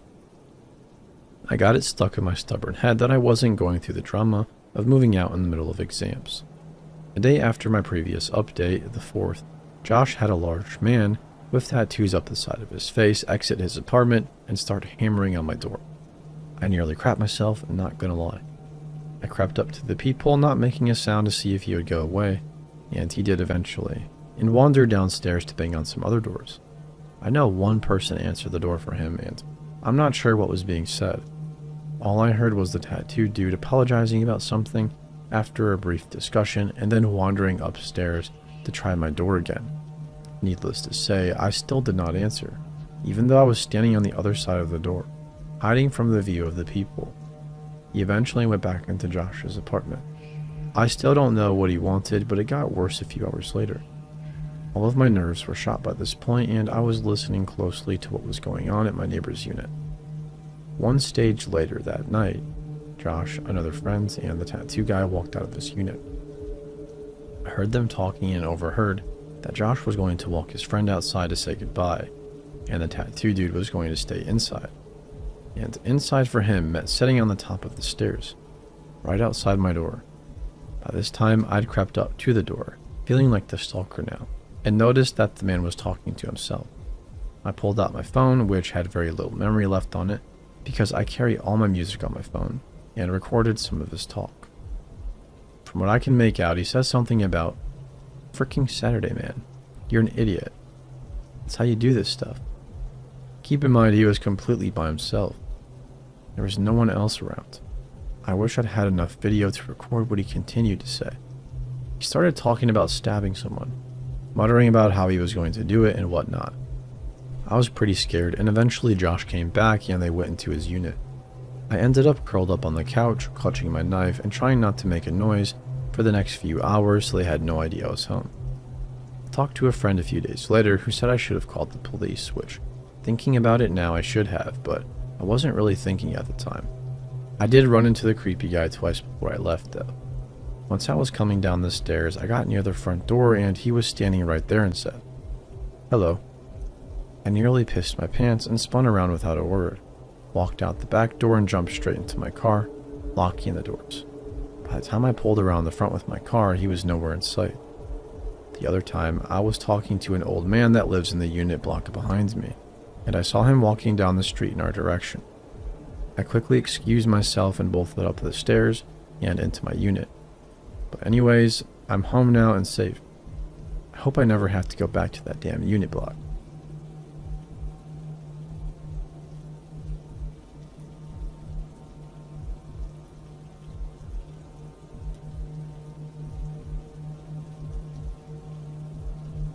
Upon finding this subreddit, I haven't given much thought to the various creepy encounters I've had in my life this far. I'm a young woman who is naturally very petite. I am 5'2" and about 100 pounds give or take. I am just naturally small. I am also an anxiety-induced person and am constantly on my guard around people I don't know and don't trust, which I don't trust easily. You have to earn my trust. I am friendly in social situations, just always cautious. My mom always hammered it into my brain to trust my intuition no matter what. I also consider myself to be very good at picking up the energy people give off because my mom always told me to trust my gut about people and situations. This happened a few years ago. I am a college student living in a college town. Lots of young people. One night I decided I really wanted some ice cream, so off I went. As I am crossing the street, I noticed 3 people behind me. 1 male, 2 females. As I get to the sidewalk, I heard one of them say, "Who's this bitch?" But I brushed it off, yet still kept my reserve by picking up my walk. I am naturally a very fast walker, always passing people in the streets because I would rather get to places I need to go faster than slower. I was also wearing thigh-high boots at the time, which I don't know if it's relevant, but I was dressed pretty nicely. These 3 people more or less looked like they all needed showers. They also looked like drug users, but I don't know if they were or not, so it's not my right to say. As I was walking with my speed walk, there was no reason that I wouldn't have been extremely ahead of them when I reached the door. I was essentially walking my power walk, which is pretty damn fast. Yet to my surprise, when I reached the door, they were literally on my heels. This is where I felt my stomach and heart drop because I knew that my intuition was telling me these people did not have my best interest in mind. I started shopping while keeping my guard, and when I was going to the aisles I needed to go to, one of them would follow. I picked up on this fairly quickly and started weaving through the aisles in the store. Every aisle, one of them would somehow find me. When I finally thought they left me alone, I went to check out, only to find them in the line to check out as well. I knew after I checked out, I was going to have to walk back to my apartment and that they were going to follow me, which, thinking about it now, I probably would have been fine since it is a college town and I happen to live downtown, the busiest part of town, and I lived above one of the go-to bars. The police station was also right there, so if they were to try anything, they would have to be a special kind of stupid. However, my fight or flight mode was on and I instead decided to call my roommate and good friend. Both guys have hearts of gold but will kick your butt if they feel their friends are in danger. I waited at the dining area they have and fully watched the 3 people waiting outside, looking in my direction every now and then. Finally, I was able to leave with my friends and they just walked off when they saw me get in the car. I'm glad nothing happened, but that was honestly one of the freakiest incidents of my life. I don't know if they were going to try anything, but I think they would have seriously failed if that was the case.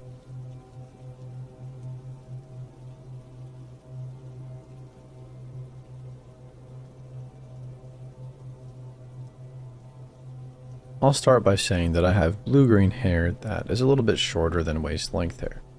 This is uncommon for where I live and sometimes collects stares. Nothing out of the ordinary though. Like usual, I was taking the bus home after class. Same bus I take almost every day, minding my own business, trying to avoid awkward eye contact. A larger man with unkempt shoulder-length hair sat behind me and proceeded to breathe heavily for the duration of the ride. About midway through, he told me he liked my hair, to which I replied with a thank you and didn't try to initiate conversation. This man asked me odd questions about my hair, like how I took care of it and if it's real. He made me slightly uncomfortable, but I didn't think a whole lot of it. I started to see him every week or so. He would get on the bus and sit behind me. He would never talk to me, but once I felt him lightly touch my hair. I started to sit on the seats that were against the window so that he couldn't sit behind me. Nothing happened until around 2 months later after routinely seeing this dude. We were nearing the bus station where I usually get off to catch a connecting bus. Fortunately, I was unable to snag a seat against the window, so he was sitting directly behind me. During his routine heavy breathing with his eyes boring into the back of my head, as the bus slowed down to pull into the station, I felt a tug on the back of my head, followed by a snipping sound. I turned around to see him shoving what looks like a long chunk of my hair and some nail scissors into his pocket. Needless to say, I took off running. Fast forward a few weeks, I stopped taking the bus at the same time of day, till one day when I had to get home earlier. Wouldn't you guess it, I saw him. Immediately, I tried to switch seats, but I still caught a glimpse of him. Normally, his oily locks would be tied into a ponytail, but on this day they were down, but with a new addition, a blue-green clip-in extension.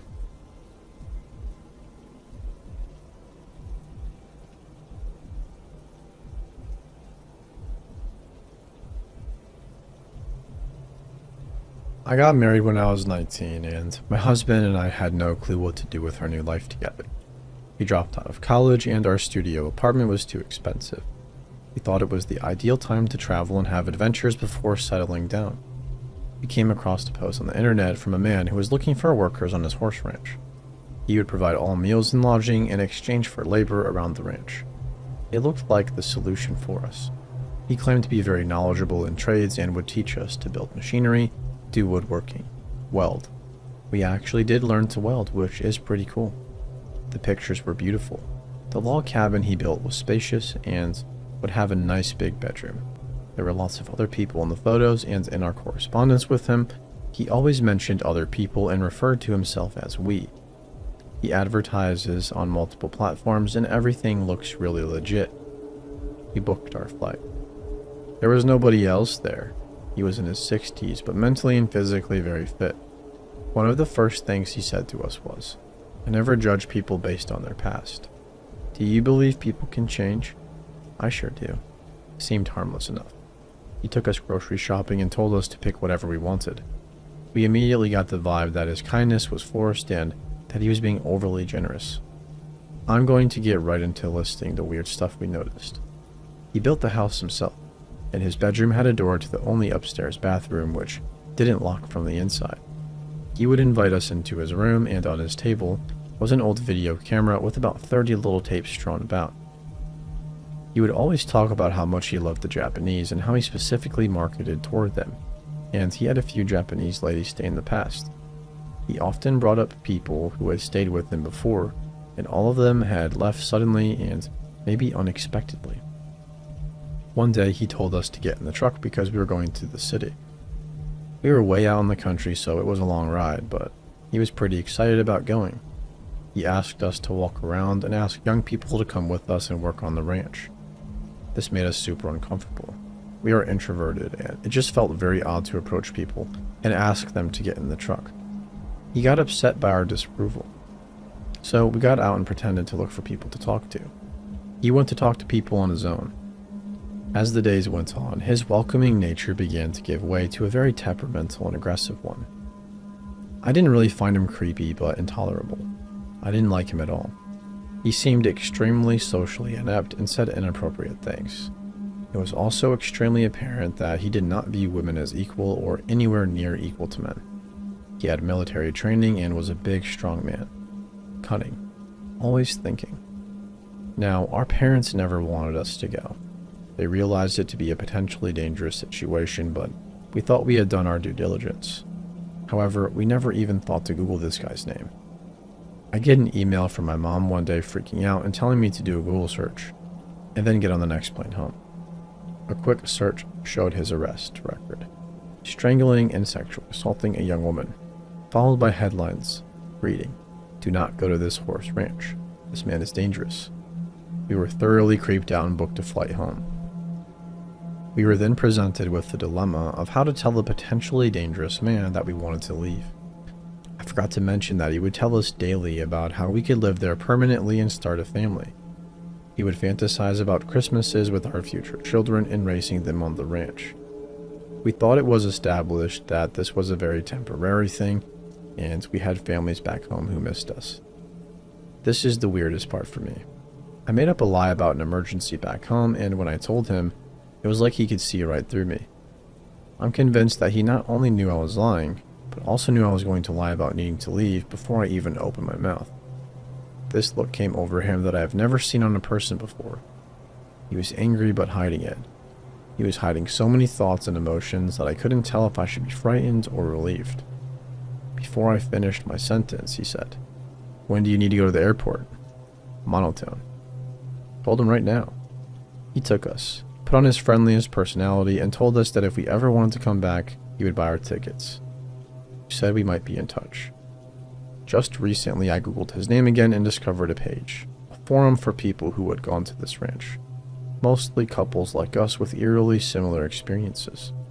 They spoke about how he says not to judge people on their past, the grocery store, the bathroom, and how they heard him listening behind his door during their midnight bathroom trips, and the videotapes, and how they watched them and saw Japanese women flexing their arms.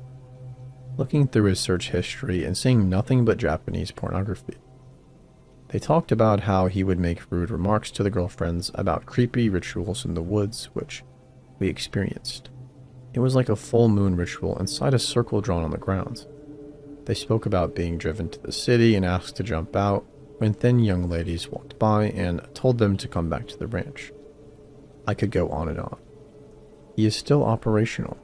This forum I found was aimed at gathering stories and preventing future visitors to the ranch. The police do not have enough evidence to convict him of anything. I know I left a lot of creepy details out. I didn't want this to be too long, and I'm not a great storyteller.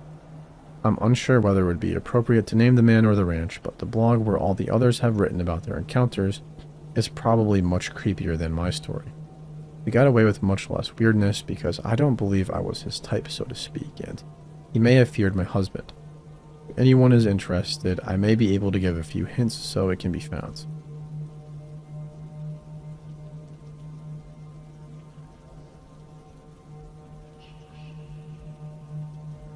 Let me just say that this was the one time my parents let me stay home unsupervised for an entire day without a much older babysitter. And so begins my story. It all started one hot, boring afternoon in the suburbs. I was spending the day with some of the neighborhood kids while our parents were at work. Although I was only 10 years old, my parents let me spend the day with the two girls that lived across the street because the oldest of the two sisters was 13. The other, my best friend Sarah at the time, was 9. We were lying out on the trampoline playing the "What do you want to do? I don't know, what do you want to do" game. Then we heard that exciting little jingle in the distance. The ice cream man. We all started scrambling out the door after the older sister, Tammy, who had the money. We rushed down the street to the waiting ice cream man, joining the group of boys who were outside playing lacrosse at the time. As soon as we walked up and saw the driver, I got a bad feeling. Something seemed off about him. At first, I thought I was being paranoid considering he had a massively wretched scar down the side of his face, but he didn't stop smiling. It was a sinister type of smile, coupled with an unrelenting gaze fixed right on us. We quickly bought our ice cream and bubblegum and left. As we were walking back towards our cul-de-sac, Bossy Tammy ordered us to stop and sit on our neighbor's driveway and eat our ice cream. She said, "Look, I've heard stories on the news of these guys stealing kids, so let's just sit here on Miss Day's driveway until he drives away." Up until this point, Tammy had a history of telling us bogus stories to try and scare us, so Sarah started whining. On any other day, I would have agreed with her, but I couldn't shake the nagging feeling that something was wrong. The ice cream truck then continued toward us, driving incredibly slow around our cul-de-sac. He was still smiling and his eyes were still trained on the three of us. When he passed us, he even winked. As soon as he disappeared around the corner, we made a mad dash for Tammy and Sarah's house. We locked the doors and then fled to our parents' room. A few minutes go by and we have all calmed down a bit and have settled onto our parents' bed to watch some terrible daytime TV like Jerry Springer or something. At that point, out of our parents' window, that faces in towards the cul-de-sac on the second floor, we saw the ice cream truck stopped outside Miss Day's house. We didn't know how long he had been there, considering he didn't have the jingle playing. He wasn't parked there very long and eventually slowly drove away. At this time, we were all hyperventilating. But before we could take a minute to recover, he drove by a third time. This time, however, we saw him get out of the truck in front of Miss Day's house and walked up towards the front door, examining the outside of the house. He had a pad of paper out and began to jot some things down. We all started panicking at this point, and Tammy yelled out, "He's writing down the address." He returned to the ice cream wagon, and as soon as he started to turn the truck around, he looked up and saw us in the window. We hit the floor like we were under fire and watched him out of his side window. He stopped the truck right in front of Tammy and Sarah's house and jotted down more on his pad of paper. As soon as he drove away that time, we saw our neighbor arrive home from work. In a complete frenzy, we ran over to her, knowing she worked at the police station, and told her what had happened. Ultimately, they found the guy along with a notepad of descriptions of each of us, the addresses of Miss Day's house and Tammy's and Sarah's houses, as well as plans for when he was going to come back for us. This guy was a registered sex offender with a warrant out for his arrest. I'm not sure how we got in that position to be selling ice cream to children in the first place.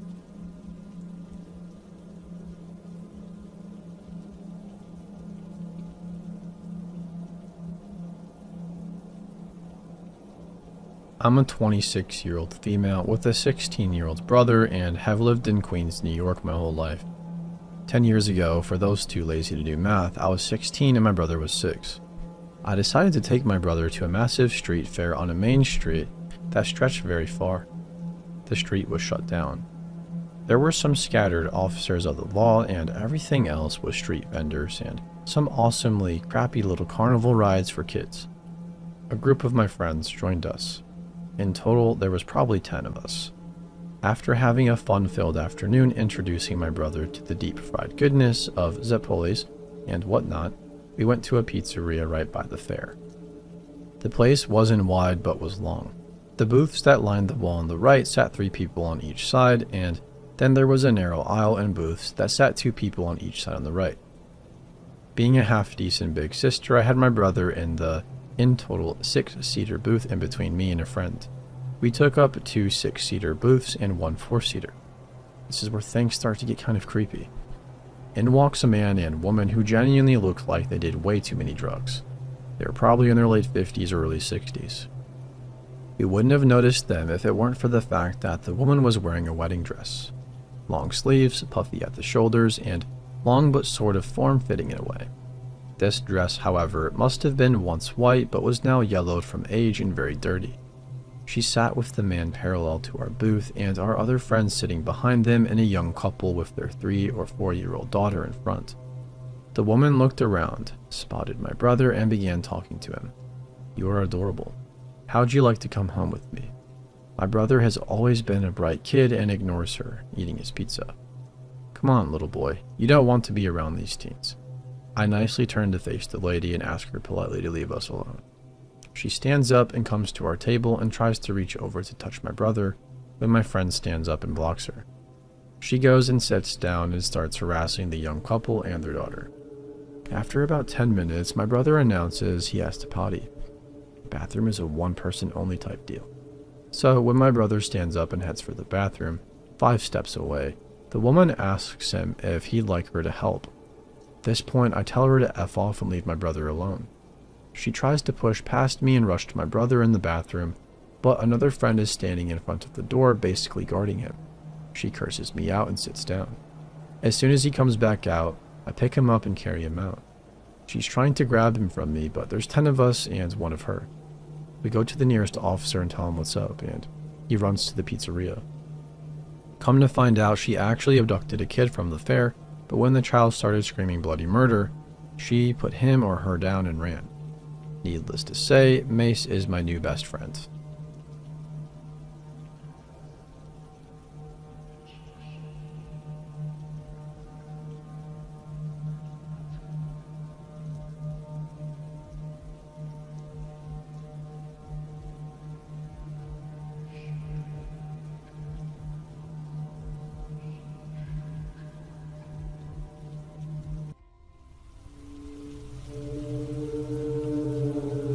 I have 2 stories I wish I could forget, but they'll probably never leave me.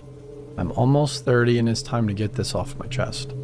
I was 16 female at the time, and I used to work occasionally with a family member to earn a bit of pocket money. During breaks, I would secretly go outside to smoke a cigarette. The employees from the neighboring business would come out at the same time. There was this man, around 45 years old, who often smoked at the same time as me. We made small talk about customers, weather, mall gossip, nothing special. One day, he told me he had just moved near my place. He knew where my family lived because they were on good terms. He said he was throwing a housewarming party and had invited everyone from both workplaces. A big party, and told me to come. At that age, I was incredibly naive. I loved going out because I felt deeply lonely and sad. Never had a boyfriend and had a boring life. Any excuse to escape home felt good. So on the day I went, I rang the doorbell.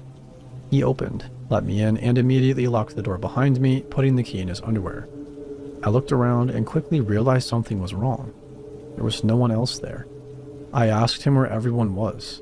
He said they had already come earlier and left. I reminded him that he said the party started at 2 p.m. He mumbled something about them coming earlier. Great. I soon noticed he was tipsy.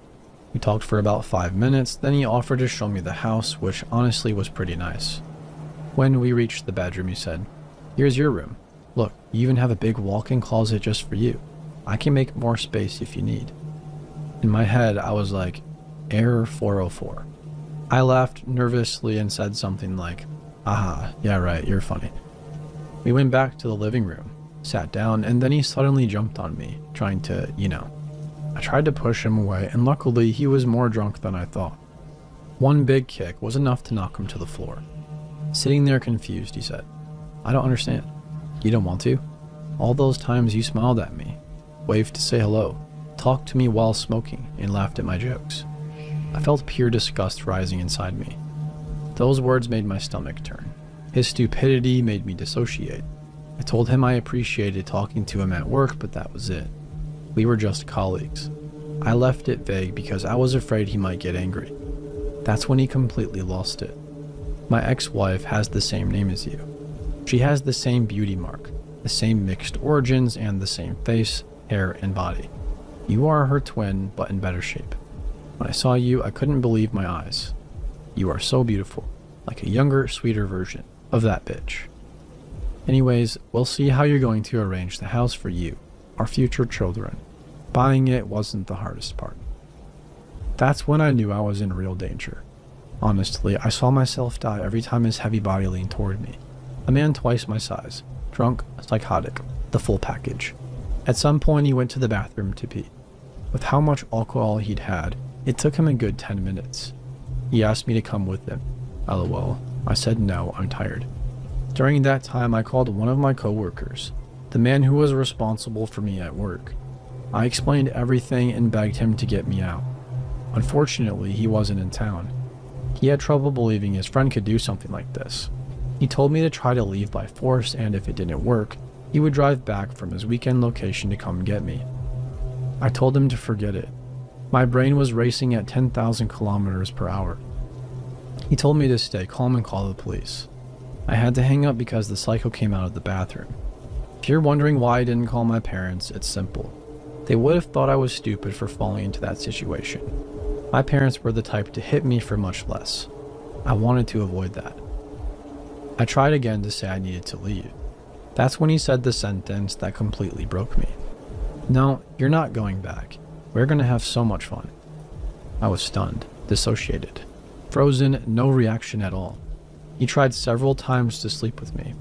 Each time I managed to distract him, talk about a topic, anything, pure survival mode. I told myself my only chance was to play along until I find a way out. Late in the evening, I had been trapped there from 2 p.m. until 10 p.m. I pretended I needed clothes and medication. This idiot had planned everything. Old clothes from his ex-wife, aka my twin, apparently. He was getting tired from the alcohol and weed, his eyes closing on the couch. I told him I needed a very specific medication, that I could go get it and come right back. Quick round trip. He made me promise. This dirty person kissed me for a long time. I stayed in character, acting sweet, for my life. He opened the door and told me that if I wasn't back by midnight sharp, he would call my mom's boss and get her fired, and lie about a situation and then hurt my mom. He watched me until I turned the corner of the street, another glass in hand. After crying all the tears in my body in a completely broken state, I started walking toward my home. What was I going to tell my parents? My mom knew I was supposed to be at that housewarming. What if she gets hurt because of me or lose her job? What would I do? That's when out of nowhere, someone appeared on a bike. "Hey, you got a cigarette for me?" I was smoking. Me crying and shaking. "Yeah, here." "Whoa, why all these tears? What's wrong, kid? Tell me." I told the story, barely able to speak, hyperventilating, but I told him everything. If I don't go back, my mom is going to get in trouble. He stopped and asked to show him the house. I refused to go back, but he convinced me I'd be safe. So we walked a bit, and I showed him exactly where it was. He said, "All right, noted. I've already seen him. Listen, you go home, you sleep, and you forget this story, okay?" Me, "But if I don't go back to him?" "Don't even think about it. Forget it all. I'll text you tomorrow morning, okay? Me. Okay. I went home. I was terrified and traumatized, but I eventually fell asleep shaking. The next morning around 8 a.m., I received a message from the bike thug. Everything's fine. I hope you slept well despite everything. Have a nice day. I just answered. What happened? Thank you so much. He just sent a smiley face. The day passed. No news from the psycho. The day after that one, I ran into a coworker outside. He said, "Damn, did you hear what happened to X? He just moved in and already moved out in 2 days." I asked how that was possible. He replied, "Some people broke into his place at night and destroyed everything. Absolutely everything, including his teeth. He doesn't have any front teeth left at all. He could barely talk when he came to pick up his stuff at work. That disgusting predator." I want to say thanks again to the man I never saw again after that night. Real men do exist. I will forever be grateful. X, let's never meet again. And yes, later I filed a complaint about him. Without any news though.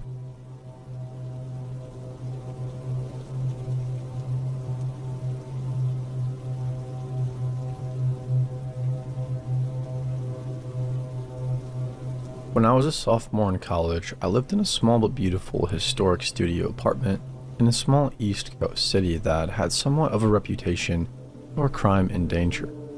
However, the neighborhood I lived in was usually considered one of the good neighborhoods. It was close to the city's university and it was mostly students living there, especially on the street my building was on. My building was a huge 4-story townhouse, if you can really call it that. It was really a mansion as a whole, built in 1895. The architecture was really awesome, with built-in bookshelves and huge mahogany pocket doors that slid into the walls. Anyways, the building wasn't exactly in mint condition and my landlord was pretty lazy. He would always come by and check up on things and make promises to get stuff fixed, but never really got around to doing much of anything. The apartment I was renting was on the first floor. My front door immediately on the left as you walked in the building's door to the street. This door, the building's front door, which from the street opened to a small lobby area with only one door in it, mine and a staircase to the other apartments upstairs, was huge and heavy and was never locked. In fact, you couldn't lock it, and in fact, it didn't even close all the way. So basically, the door to my apartment was open to the street. I asked my landlord countless times to please do something about the front door, but he never did. Well, one night I was getting home from work, and it was pretty late. About 3:45 a.m. I worked as a pizza delivery driver at a place that was open really late every night, and I was just sitting on my couch watching a little bit of TV before I went to sleep. I had also gotten totally naked, something I truly loved being able to do considering I lived alone. Anyways, not 10 minutes since I'd gotten home and sat down, I hear 3 slow knocks at my door. I'm thinking, who would be at my door at this hour? What could they possibly want, and why didn't I hear the building's front door open like I normally do? Young and naive, I was half scared and half intrigued. Put a robe on and slowly crept towards the door, which, by the way, was right next to the couch where I was sitting. At this point in time, my door didn't have a peephole, so I just kinda had to take a leap of faith and open the door. When I did, a tall, emaciated, middle-aged man stood staring down at me with low eyes and a grin. He was wearing all black, many layers, and a big black trench coat. The first thing he said was, "Can I come in?" With the door barely open, I got a deep pit in my stomach and just went, no man, what's up?" Just stared into my eyes, clearly disappointed, and then said, "Well, I've seen you around." Started to smile. The pit in my stomach had evolved into a churning sensation and I was starting to get nauseous. "Yeah, I've been watching you and I like the way you look," he said. "So, you're gay, right? Bisexual?" I was just like, I don't know, but it's late and I'm going to bed, bye. Kind of nodded and lingered. As did I, watching to make sure I saw him leave the building. Once he did, I closed the door, locked it, and stood with my hand still on the knob for a good minute at least.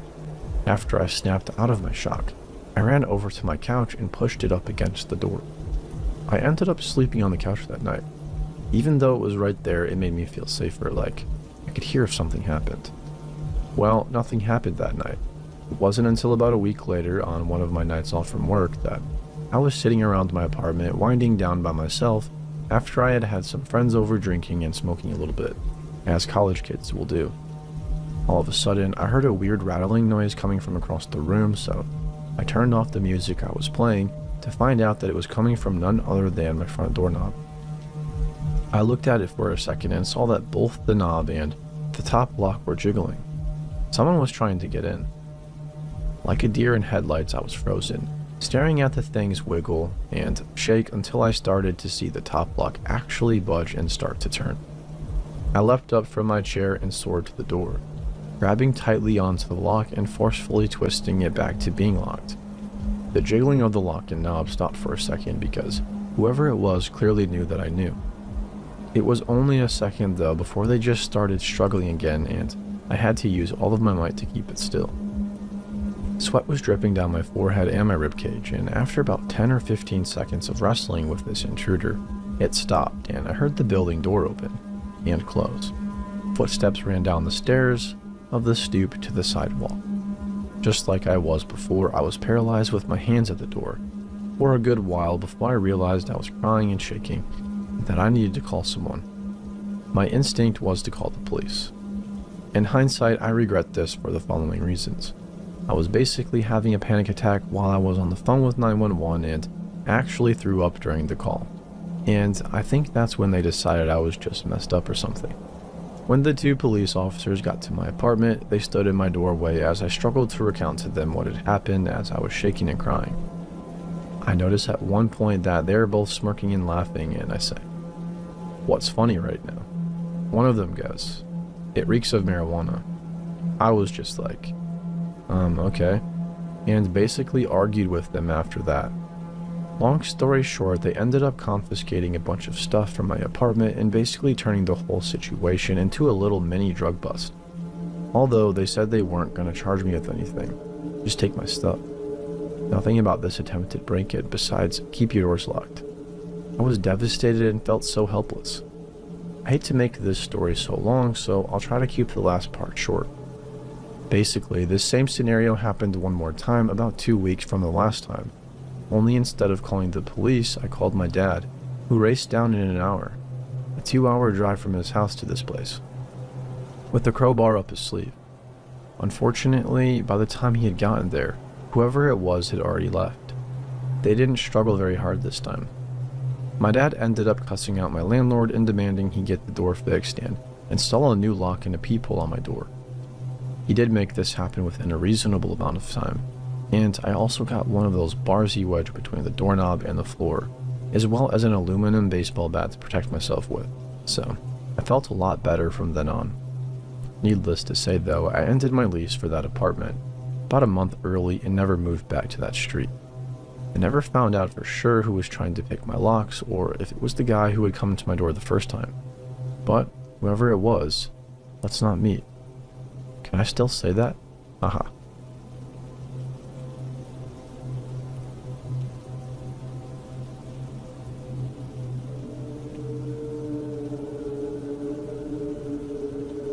Long-time lurker, first-time poster, and all that. Please delete or let me know if I'm missing anything as far as the rules go. This happened a few years back when my husband and I lived in a townhouse that's part of a relatively large apartment complex. We've been having issues on and off with our cable service. It wasn't uncommon for us to randomly lose cable access on a TV here or there, or to be unable to watch premium channels like HBO or Showtime, despite the fact that those channels were part of the package we were paying for. As a result, my husband would call the cable company somewhat regularly, and they would have to schedule time for a technician to take a look. Generally speaking, whenever my husband would schedule a technical call, he would try to do it for a time frame when he knew he would be home.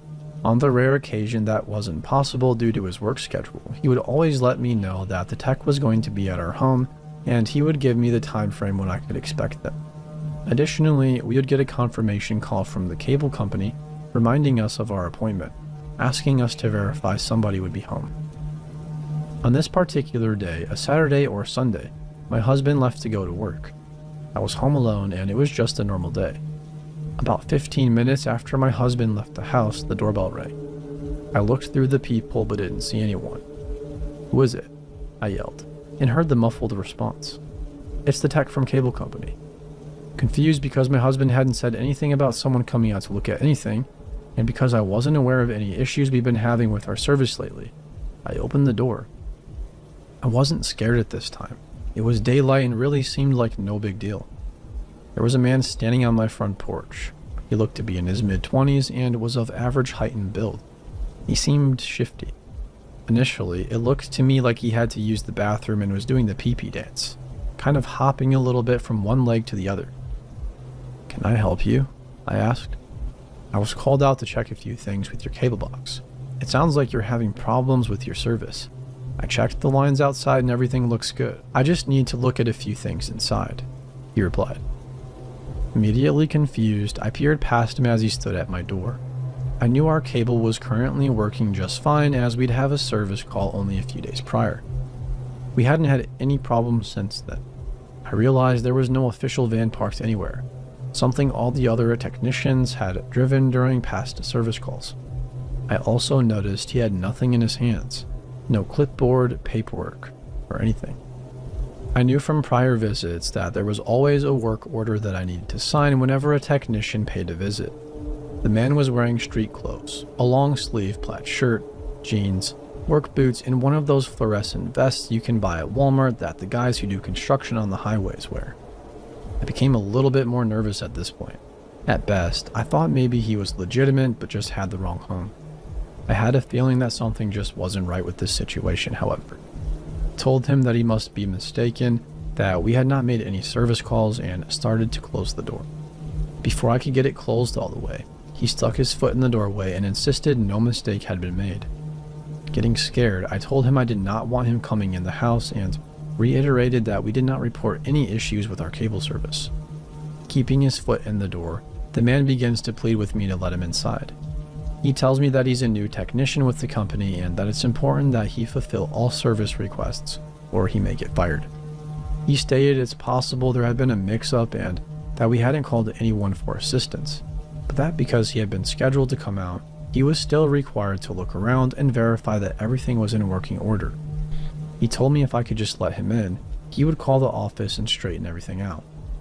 Very uncomfortable now, I started trying to think of a way to get this guy's foot out of my doorway. I was about to shove him in the chest, hoping to make him lose his balance so I could slam and lock the door, when my neighbor arrived next door. Our townhouses were side by side and we essentially shared the front porch. As she walked up to her door, I loudly said so that she could hear and realize I was in trouble, that I did not want him at my home, that I had made no service request, that I was not okay with him forcing me to keep talking to him, and that I would call the police if he did not leave immediately. My neighbor, understanding the situation, immediately stopped what she was doing and stood on her porch, next to the man, cell phone in hand. She was ready to call 911. Realizing he was causing problems and that now there was a witness to the exchange, the man simply turned around and walked away, saying nothing. I quickly thanked my neighbor for her help and closed the door, locking it. I called my husband and confirmed what I already knew to be true. He had not called the cable company for anything at all. Hoping I was just being paranoid, I called the cable company and asked if they'd send a technician to my home. Accidents can happen, right? They told me they hadn't sent anyone. I then asked if they'd sent anyone to my apartment complex, hoping that maybe the guy just had the wrong address. The company insisted they had not. This incident made me very nervous, but there hadn't been any harm done, and because it happened in the middle of the day, I was able to put it out of my mind pretty quick. It was a strange thing to have happened, but after the guy left, I just told myself he had probably made an honest mistake somehow, and that I'd just been overly cautious. I forgot about it. A couple of nights later, I was watching the news on mute while cooking dinner. Glancing at the TV absent-mindedly, I was horrified to see the mugshot of the guy who had been on my doorstep just a couple of days prior. I quickly turned the sound on. Turns out the man had just been hired as a contractor with a company that partners with the cable company. He had done a service call at a woman's house, returning to her home late the next night and breaking in. She was chatting with her boyfriend when the incident occurred, and whatever it was he heard while they were on the phone made him call the police to request an officer go check on her. When the police arrived, they found the woman bound and gagged. She had been assaulted in many ways. The man fled, jumping off the balcony towards the rear of the complex when police arrived. They'd shown up mid-assault. 2 hours later, he was apprehended. At the time of the broadcast, he was being held on a $500,000 bond. I was almost hysterical, obviously, having seen this on TV. I told my husband, of course, and mentioned the incident to a few close friends. I called the police as well, but didn't hear back from them after having left a message. I assumed they didn't need to speak to me after having already caught the guy. He was ultimately convicted. At some point, the victim filed a lawsuit against the cable company and the company it gets its contractors from. It seems the man had a criminal record that no one bothered to check prior to hiring him. I have no way of knowing what he planned on doing when he showed up at my place, nor do I want to know. Hopefully, scary cable guy and I will never meet again.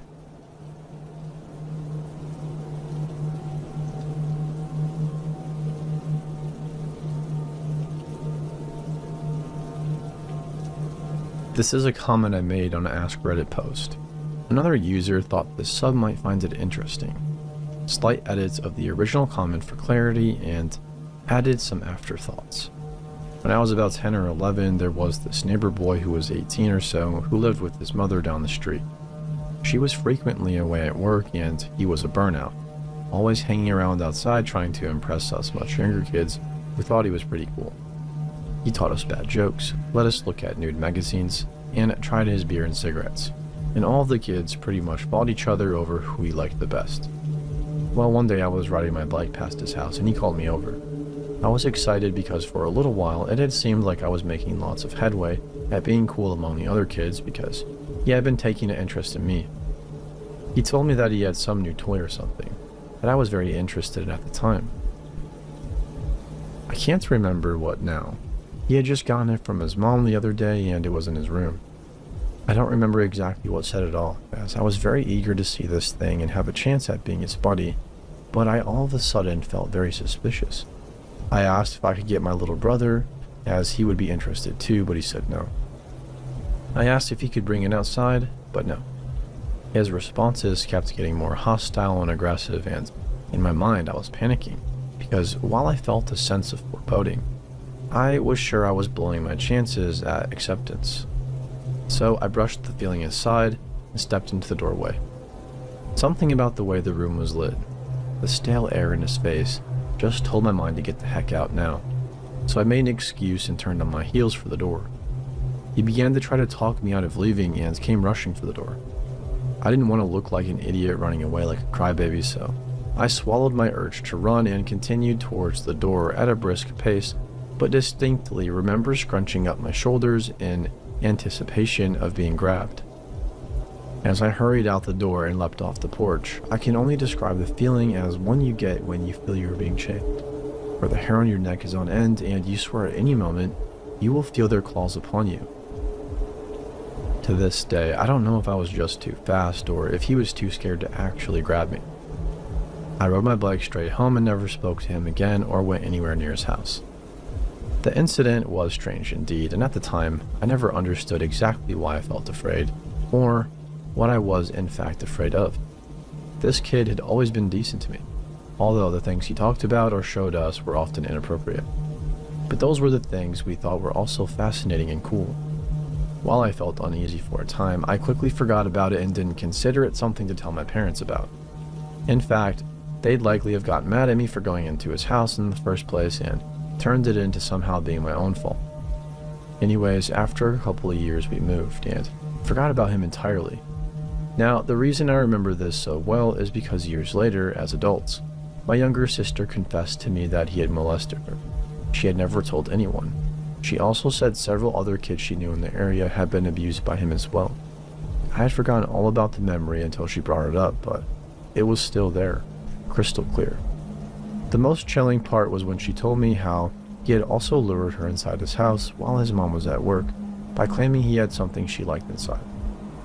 Apparently, she had gone far enough inside to his actual room, whereas I had only come into the living room. So by the time she realized something was wrong, it was too late to escape. At first, I couldn't even understand how she came in contact with him. since she is 5 years younger and had her own separate group of friends she played with, but apparently one lived across the street from him and was also a victim. I originally made this comment on a question about when your instincts have played a crucial role in your life. My instincts might have saved me, but not my sister or many other kids that probably suffered. When she told me her story, I had never felt so much regret and guilt in my life, nor wept so bitterly. If I had only said something, things may have been so different for her and perhaps others. Please, if you ever find yourself in a situation where you feel threatened, leave immediately and report the person. You are likely not the first person they've creeped on, nor the last. Report it.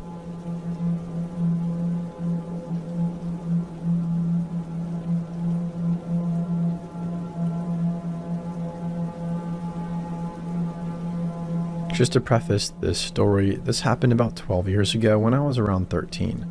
The memories and emotions of this incident had faded away into the back of my mind, but recently I started having flashbacks of this incident, and it led to multiple panic attacks while driving in public. After some deliberation, I thought perhaps writing about it and sharing it with a community that might understand the fear of experiencing this sort of thing might help me feel validated in my emotions.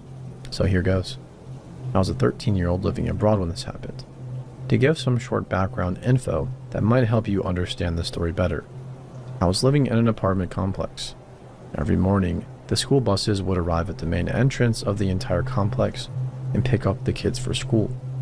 The church I was attending at the time also operated buses to help people get back home. So every Sunday after the services were done, I would take the church bus back home. I never doubted my sense of security and safeness, since this kind of system made me feel safe and protected. That was until I met him one Sunday morning. I was a church kid and a quite involved one too. I was serving the youth group as a part of the welcome team for newcomers when I met him. He entered the chapel with his mother following behind, and she explained that they had recently moved to the country and were just starting to settle down.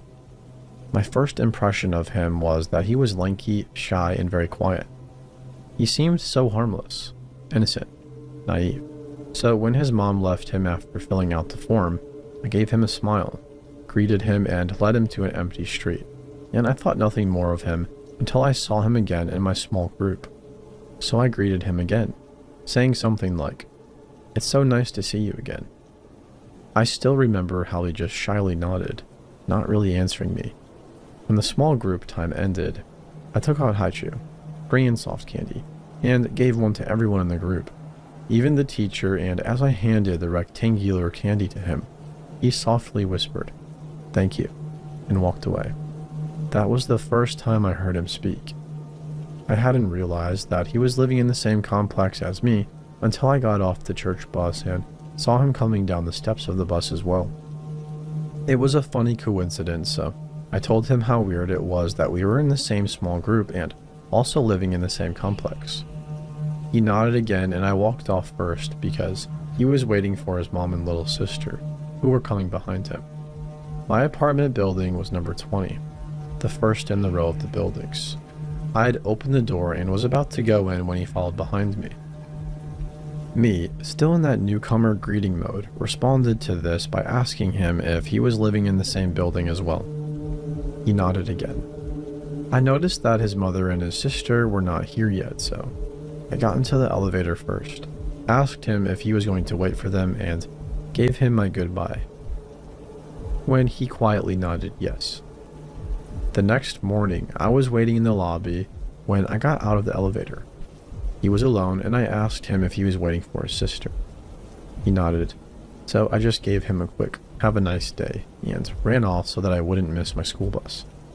And for every day of that week, I saw him waiting for his sister in the lobby, standing in the corner right in front of the elevators. I didn't think too much of it. I would always say hi or good morning to him, and he would just nod or wave timidly. There was nothing more to it than that. That is, until one Sunday when I got back home after church. He was walking behind me, this time together with his sister and mom, so I thought I would be a nice girl and hold the door for them. So I waited, holding the door open, only to have all three of them walk right past my building. Strange, I thought. So I peeked my head out to see that they were entering building number 15, which was 5 buildings down the street. At first, I didn't think much of it, thinking that they might have moved out of building 20 and into building 15. But when I stepped out of the elevator the next morning to see him again, in the lobby, in the same corner he was standing in every morning, my heart sank deep. I don't know how I responded to it, but I remember choosing not to confront him because I was in denial that this was actually happening and didn't have the courage to ask him for an answer. Things quickly progressed since that day. I started getting late night calls to my cell phone. The typical not going to speak but just going to breathe heavily kind of call that you get that makes you feel insecure even though you know you are safe in your room. He also stopped waiting for me in the lobby since that morning, but would stand in the far corner of the street every day and watch me wait and get on the bus. Me becoming hypervigilant didn't help with the situation either. I could always spot him watching me, even though he would often try to hide behind a thick tree or the guard's cabin. It made me feel sick to my stomach, but I don't think I felt so threatened and cornered to the point, at least in that moment, that I wanted to seek adult help. I was a very, very private teenager who was already keeping some traumatic experiences a secret from my parents. So naturally, this felt like another secret that I would keep so they wouldn't worry about me. At church, I kept up my bright facade, but would distance myself as far as possible to avoid any sort of contact with him. I actively put this distance between him and me because whenever I decided to play by my facade and say hi to him, instead of returning my greetings, he would stare once at my face and then just drop his gaze down to my private areas. The fact that it was summer and I was wearing shorts did not help at all whenever he stared at my thighs and between my legs. The shame, the embarrassment, the feeling that I was being dirtied by his gaze, the anxiety and the paranoia, it was too much for me. I started skipping the small group session and left right after the youth group ended, so I would avoid getting home with him at the same time. On days that I did happen to attend small group, I just sat quietly, unwilling to speak a single word, while he stared at me intensely. One day, while the teacher was leading the discussion, he suddenly burst into an angry yell, shouting, "Why do you keep ignoring me when you clearly know that I like you?" Needless to say, I was embarrassed, ashamed, shocked, and terrified, all at the same time. The teacher tried to de-escalate the situation, but he stormed out after yelling out how frustrated he was with me for not returning his affection. I wanted to leave as well, but the fear that I might run into him made me stay in my seat while everyone in the group quietly whispered among themselves about this sudden drama that happened before them. It was a huge shock to me that he was doing all of these things because he liked me. But what shook me more at that moment was the fact that the teacher didn't seem to be fazed at all by the sudden outburst. She didn't seem surprised by the fact that he had such feelings for me. Instead, she cast glances at me with some sort of knowing in her eyes. I had always wondered how he got a hold of my phone number. This was it. The teacher dismissed everyone but asked me to stay. I was always the model student at church, but the moment I was left alone with her, I lost it. I cursed and swore and demanded that she tell me if she knew. If she knew how much he was making my life miserable. She told me she knew he liked me. Apparently, he started liking me because of that stupid-ass candy I gave him on the first day. She had given him my number because she thought it was cute seeing him like me so much. So I told her what he had been doing. How he waited for me every morning in the lobby, even though he lived in a different building. How he would stare and watch me from the corner of the street. How he would stare between my thighs and chest. How he would call me late at night, with the heavy breathing and all. I was having trouble speaking and breathing because of how much I was crying. But I remember yelling, "He's like a freaking stalker." And that was when I truly, fully recognized that I was being stalked. When I became quiet due to the shock of realization, the teacher took her chance to speak and told me that he was a mentally troubled kid who didn't know any better. So I needed to just bear with it. That was the end of the conversation. Honestly, there is a gap in my memory after that day, so it's hard for me to recall what events had led up to it. But the last time I saw him was when I had the most fearful encounter with him. I was already on the church bus waiting. There were 2 girls sitting a couple of rows ahead of me, and the bus was silent other than that. I was sitting by the aisle when I saw him get on the bus. The strange thing was that when he got on, the two girls suddenly turned extremely hostile towards him and told him to get the heck off the bus, calling him a freaking pervert. He responded angrily, "Well, you whores aren't the ones I want to see anyways, so shut up." This was the first time I had heard him speak such profanities, so I was quite shocked. Then he fixed his eyes straight at me, walked over to where I was, and sat at a row diagonally behind my street. My heart was pounding at this point, and I wanted to sit by the windows to hide from his gaze, but I was scared that he would think of it as an invitation to sit next to me. So I stayed frozen in my seat until more people came in and only moved to the window seat when an adult asked if they could sit next to me. I think there was an instinctive feeling that told me I couldn't get off with him, so I purposefully got off at the stop before my apartment. It was only maybe 600-meter walk from the bus stop to my home, so I mixed in with the people and got off the bus with them. The bus had stopped by the side entrance of another apartment complex. I just needed to walk down the street to get to mine. But the street was empty and deserted because it was one of those areas that were waiting to be developed by the city. So I started walking towards my home, and I realized that he had also gotten off with me. He was walking a few feet behind me, and my gut wrenched as he got closer. Something told me being alone with him on the street was very dangerous, so I broke into a run until I saw an alleyway that parted off from the road. In my panic, I turned into the alley and was relieved when I saw that there were smaller shops that were busy with people. There were people hanging in the alleyway, chilling by the benches outside and stuff. I was certain that he couldn't have followed me into the alley after I had run, but I still looked behind to check just in case. But there he was, still following me. He had run after me. My relief quickly turned into terror, and I hastened my pace, purposefully weaving in between the people in hopes of losing him. But whenever I looked back, I could still see him. Eventually, the people hanging by the shops thinned out, and I was walking in an empty alleyway. On the opposite end of the alley, I could see that there was a bigger road with more cars and people. I was already quite out of breath as I wasn't a fit person, but with my last strength, I ran for the busy road, hoping to lose him if he was still behind me. I stopped once I reached the busy road and turned around to look into an empty alley. I stood for an extra minute staring into the alley to confirm that he wasn't following me.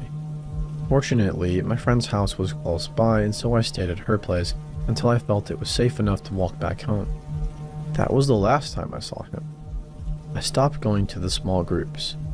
I started serving in the children's department as an accompanist, so I could avoid going to the youth group. I didn't see him again after that, but one time, I happened to meet my small group teacher, and she told me that he had left the country. Apparently, he was reported multiple times at school for lewd behavior, such as sneaking into the girls' restroom. That was why the girls on the bus were grossed out by him, and in the end, he had to be expelled from the school. I think that was when I decided to bury the terror and the fear away, because he was no longer an immediate threat in my life. Funny story though, after that whole incident, I had to watch Ferris Bueller's Day Off at school.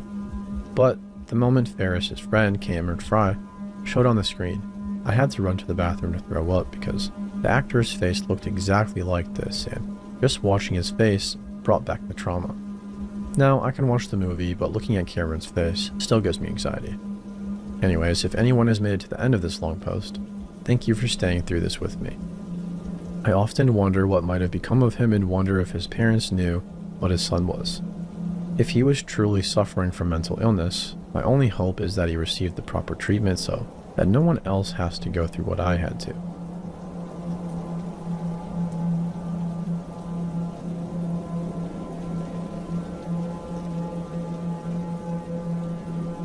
Around 6 years ago, I worked in a small convenience store in a pretty quiet neighborhood.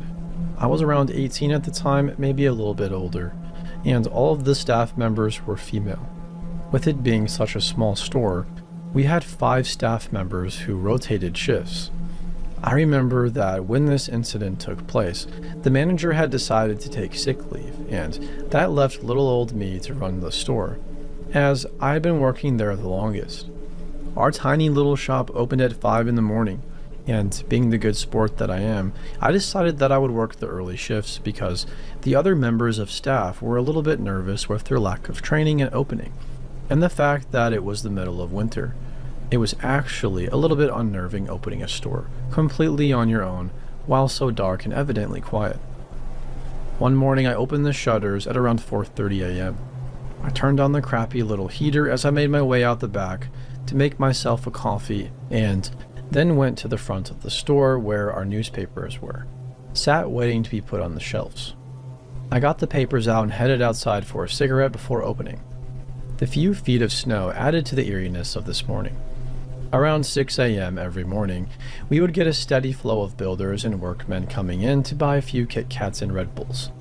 Knowing them all quite well, I often took some form of comfort from knowing that if anything went wrong, I had a lot of big men heading in to save the day. This morning, 6 a.m. came and went, and I had quite literally not had a single customer. I bet the snow is too bad to work. I flicked through magazines and drank too much coffee just to keep occupied. At around 6:30 a.m., I pop into the kitchen to turn on the kettle, and I hear somebody come in and cough at the counter. I make my way from out of the back and see a tall, lanky, intoxicated man standing staring at the cigarettes. I apologize for his delay and ask him what I can help with. I'm horrible. I was taken aback a little bit by what this man just said and repeated myself and asked what I can help with. Well, I think I need you to punch me in the face. I'm a terrible man. I don't know why I did it. I don't know. At this point, I was borderline shitting bricks. I know that if this man wanted to hurt me, there is not much I could do. I'm tiny in comparison. I try and play it off as a joke and say something along the lines of, "Don't be crazy. I don't go punching people." The man is not amused by me. For the first time, he looks at me, leans over the counter, and starts slurring disgusting things that he wants to do to me. What if I banged you so hard you couldn't breathe anymore? What if I made you bleed? I'm going to make you gag. Since you're such a slut. I need you to punch me, he said. My heart had stopped. We had no panic buttons. The only phone I had was just out of reach, but even if I had got it, there was nowhere to lock myself in while I waited for help. I was frozen. I just stared at this man blankly until I heard, "What the heck did you just say?"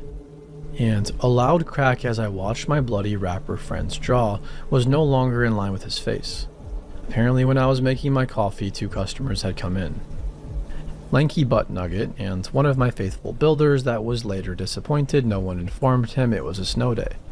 My builder pal wrestled our lovely friend out of the store where he managed to pretty swiftly disappear considering the amount of snow. That morning, I made my builder friend a cup of tea and didn't charge him for his purchases as a massive thank you for what he did. Who knows what may have happened.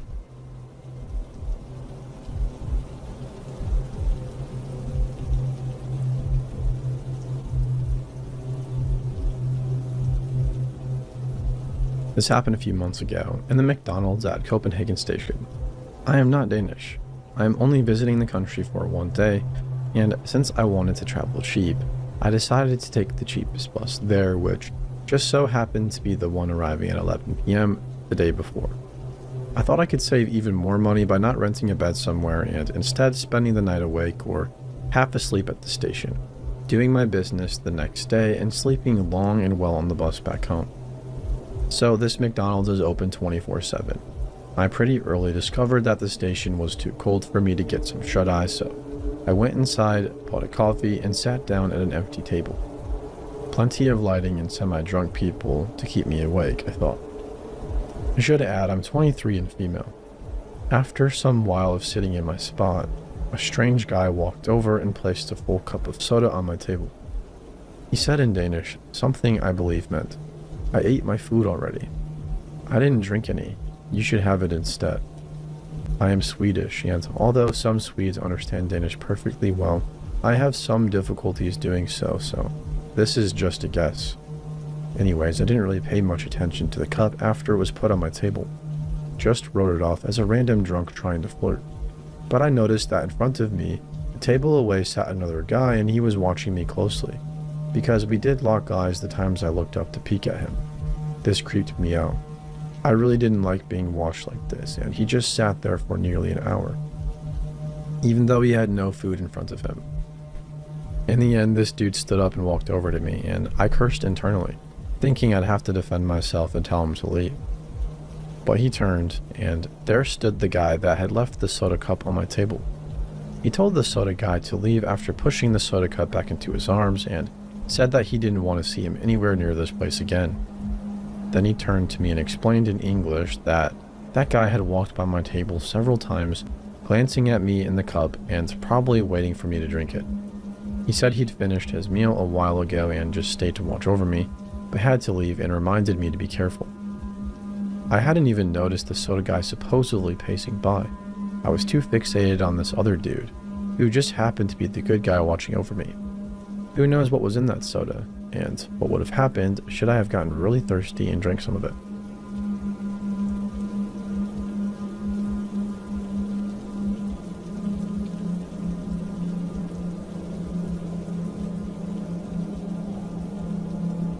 Hello, I'm a 20-year-old French girl, and I'm sorry in advance if there are any mistakes. I hope you can understand me.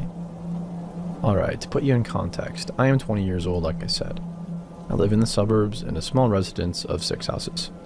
My gate is very often broken, including today. That means 80% of the time it is wide open so anyone can fit into the small courtyard. My house has 1 floor and there are 4 bedrooms, including mine, and downstairs there is a guest bedroom, which is used as a treatment room because I have big health concerns. This is where all the equipment and medicines are stored, like morphine in doses that could kill an average person. And this is where the care takes place. Also, I have a dog. I am very close to him. He is a little bit of all my life. He feels everything to the point of feeling my epileptic seizures before they happen and recognizes the nurses who are arriving. He recognizes them by the sound of their tires when they arrive in the yard. He never barks except when there is a problem, and finally, a nurse spends 4 to 5 times a day to give me care at home, including infusions. That morning, like every morning, my liberal nurse arrived at 8 a.m. For the rest of the story, I'll call her Sandra. She takes care of me as usual. That is to say, an infusion of a painkiller. She replaces the antibiotic diffusers. She makes me a blood test and remakes the cassette of my morphine pump. We usually chat about everything and nothing. She tells me stories with patients during the treatment. My nurses are a very important part of my life. They have looked after me for 6 years now. She leaves after 40 minutes and says to me, "See you later. I'm sure I'll be a little bit late, but don't worry." That day I have a medical appointment in the morning and I'm all alone all day because my parents are working, except the nurse's passages every 4 hours. Once back from my meeting, I sit on the sofa with my dog while waiting for my nurse. After a while, I hear the tire noises. I get up because I think it's the nurse, but my dog started to growl behind the door. I look at the time, 11:50 a.m. I tell myself that it is a bit early, but sometimes instead of going after, my nurse exchanges me with the patient from before. I hear a knock and, surprised, I go to open it. Usually the nurses come in like that, and I see a young woman standing who I've never seen. She said to me, "Hello, are you my name? I'm Camille, a 3rd-year nursing student. Your nurse will be a little bit late, and she told me to come and start preparing and she will arrive." I'm not wary at all because I'm used to students coming, but I'm just a little bit surprised that Sandra didn't warn me because usually she warns me in the morning or sends me a message. And then she never leaves a student alone when it's the first time we see each other. I tell myself that she must have forgotten to tell me. I bring her in and show her the way to the treatment room.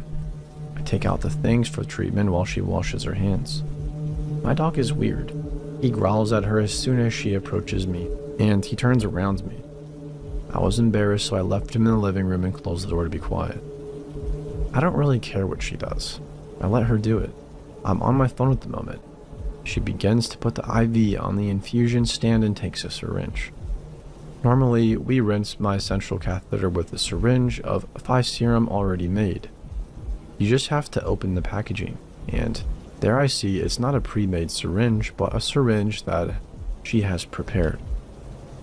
I look up and see that the ampoules for my treatment are intact and have not been opened. Yet I did hear the sound of ampoules breaking. I'm starting to think it's weird, and there she starts to approach me to inject the syringe when I get a message from my nurse. I'll be there in 5 minutes.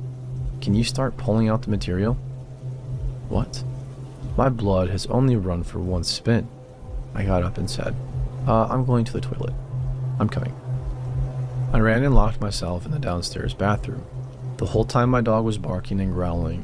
When I opened the door, he followed me straight up, so we were both in the bathroom. So I sent a message to my nurse. There is Camille, your student. Don't worry. And then she replied, Who? I started crying and I was really scared. Camille, who came and said, Is everything okay?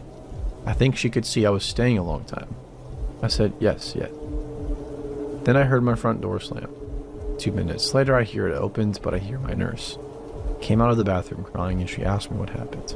Told her about it and showed the treatment room. So we called the police. They came, they examined, and they took samples. The syringe and the rest of what Camille had prepared. The test results were received a few days after receiving the products in the syringe and the infusion. In the syringe was a paralyzer. She had put a dose that could have paralyzed a woman of 120 kilograms. I'm only 40. And in the IV, it was a medicine to lower the heart rate. But it was so concentrated that it would have stopped anyone's heart. Today, we still don't know who Camille is, and luckily, I never heard from her again. I specified that she stole all my opioids, but no other things like my tablet, which was on the bed, or my computer, which was in the living room. In retrospect, I realized that my dog had sensed that this person didn't want me well, and I tell myself that I should have watched her because she was just a student and that my treatments are not paracetamol. And I keep wondering what could have happened if I hadn't looked at my phone. I'll give you news as soon as I have it, and if you have any questions, please do not hesitate.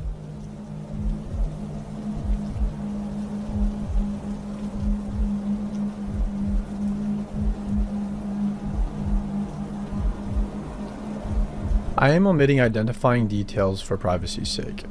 If your world absolutely cannot go on without them, feel free to DM me.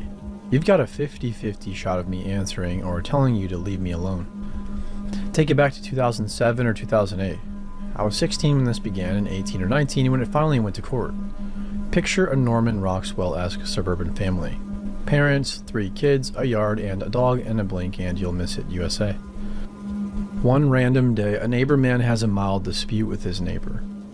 As a totally warranted response, the neighbor man, NM here on out sometimes, takes every hose he has and floods their yard. Solid decisions lead to solid consequences, so naturally, he was fined for water waste.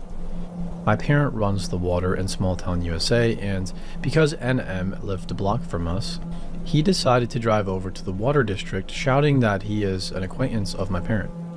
Second solid decision of many to come from NM. Absolutely no one takes kindly to name drops, folks, so tuck that gem away under life facts. My parent comes in and tells him even if his kids did this, they would have the same repercussions. Glossing over the fact that, other than maybe driving by one another, none of us have ever actually interacted with NM. NM repeats the name of the man working the front desk as well as my parents' name and claims, "It's now personal," and storms out. My family members and I began to see NM at random places constantly. The DMV, the grocery store, and our respective jobs. Apparently, when you're cuckoo for Cocoa Puffs and your parents pay for your house, you have all kinds of time to stalk. It went from random sightings while out and about to phone calls. The cliche 90s type of call and breathe hang-ups and I can see you variety. At this point, NM was more of an annoyance than scary. But as I have stated, when you underestimate crazy, you lose every time. NM began parking across from our house, staying from 6 p.m. to 4 a.m., just sitting in his car blasting music and staring at the house. The fool must have had the determination and bladder of a racehorse because, what the heck, who sits there for 10 hours? His music was also trash. Maybe he was just testing himself, seeing how long he could suffer through crappy music and a full bladder. I doubt anyone with a semi-rational concept of social interaction could fathom why. This went on from 3 to 4 times a week to a nightly occurrence. Imagine being a 16-year-old female that doesn't even feel comfortable changing in her room because of the prospect that he might see through the blind somehow. Trying to sleep knowing he's out there. We were prisoners in our own home. He began to get bolder. NM drove his car, speeding and onto the sidewalk at my sibling and her partner while they were on the sidewalk out front coming home from a date. They both had to physically jump out of the way to avoid being hit. He made lewd gestures at me when I brought my dog out for a walk and was waiting for my sibling to come out and join us on the walk. It was so bad that I ended up crying and going inside. This had been going on for a year at this point. The cops always said the same thing. There's nothing we can do unless there is a threat made against you or somebody is harmed. My parent confronted NM, meaning he was tired of his crap, and asking him what he thought he was doing in the street after my incident, to which NM called the cops and they came asking us why we were harassing and threatening NM. I will never understand why the system waits until you are a victim rather than preventing someone from being victimized. Almost 2 years in and it's Christmas time. My parent has a brain aneurysm. Fortunately, they made it through without any lingering effects, which is extremely rare. I convinced my other parent, who had been living at the hospital with their sick partner, to come home and shower and eat. About 9 p.m., we get a knock at the door. A random man in ratty clothes, holding a Christmas present, says he is there to deliver it to the family name. We ask who sent him, and he says he can't say. We ask who he works for, and he shoves the gift at my parent and leaves. We are obviously uncomfortable opening it. The parent decides that they need to know what it is and opens the present. Inside is a 17-page document of the grounds on why NM is suing my parent that was currently in the hospital. Even I could tell it was fake with the grammatical errors and typos. NM took the time to sit and type this up himself, thinking it would scare us. The document and fake details he put in did not. The fact that this 40-something-year-old man was so fixated on our family that he sat and typed a 17-page fake document did scare us. Things progressed, and NM began pacing in front of his car and pretending to have phone calls where he talked about pushing my parent down the stairs or knowing where we kids went to school and worked and how easy it would be to access us at any time. At the time, I worked a closing shift that led me off about 1 a.m. He would be parked next to my car and follow me home. One time I even tried to take random roads and he still stayed right behind me, pulling up to the house with NM parked across the street. Think neighborhood street with maybe 5 feet between a car parked on one side and one on the other. And having to get out and run to the door was a nightmare.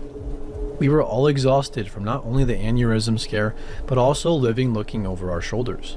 My parents' friend told her friend, who was a DA, a district attorney, about the situation. She called and came over and took our case pro bono. Testifying was a wild ride. We had to put in official statements prior to being called to the stand. We were not allowed to be in the room when a family member was testifying, nor were we allowed to talk in the halls as we waited for our turn. Imagine reliving 2+ years of traumatic experiences, being cross-examined where you are made out to be a liar, and then not being able to have your family comfort or support you afterwards was not ideal. There was enough to put him away for 1.5 years, as well as grant a felony restraining order. We moved while he was still incarcerated. My sister passed while he was in prison, and he immediately tried to sue her estate. She was 21 at her death when he was released.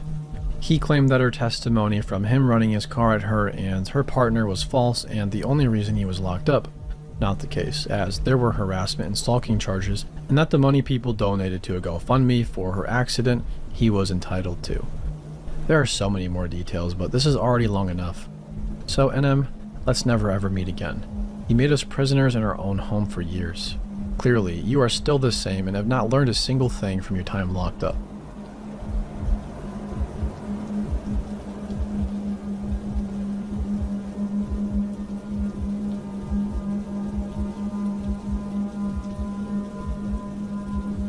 Due to my engagement ending, I had to move back in with my alcoholic dad while I save up to get my own apartment somewhere.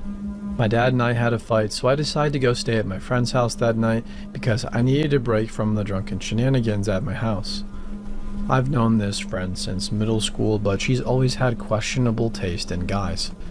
I figured everything was fine though, since she and her boyfriend have an infant son together. Her boyfriend went out that night with his friends, and my friend and I hung out and played with her son and dog until 11, when we decided to go to sleep. She showed me to the guest room and then went to her room to sleep with the baby. At around 2 a.m., Her boyfriend comes home with some friends. I heard them moving around outside my door, and they weren't acting like typical drunk people. So I opened my door a creak and peeped outside. They were shooting up heroin, and by the looks on their faces, they were already pretty tweaked out. My friend's apartment is a 200-year-old house converted into 2 apartments, so there were no locks on the doors unless you had a skeleton key. My friend has insomnia since her baby is pretty colicky, and they had just gotten to sleep, so I didn't want to wake her. Plus, I'd have to go past the tweakers to get to her. So I decided to just try to sleep and hope they would leave us be. About 5 minutes later, my door opens and light spills in. These 2 guys are staring at me from the doorway, giggling. "Are you awake, baby girl?" they asked, and I lay still and tried to keep my breathing slow and even so I'd look asleep. Then somebody says something from a different room, so the tweakers leave my doorway to go talk to whoever said something. I quickly shut the door and got an Uber. I climbed out the bedroom window, which was luckily broken and quite easy to get out of. Then I went to my friend's bedroom and knocked on her window and told her what was going on so she and the baby could leave with me. My friend packed the bag and sent the baby with me, but decided to stay home to make sure her boyfriend didn't do anything stupid. The next morning, she tells me she had to call the cops on the tweakers' friends because she caught them trying to steal out of her son's piggy bank and they wouldn't leave.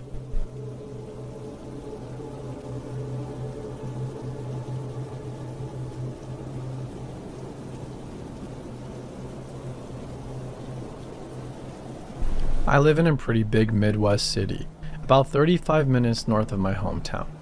I live in one of the stereotypical not so great areas of town, which is fine with me because it's cheap and my neighbors are great.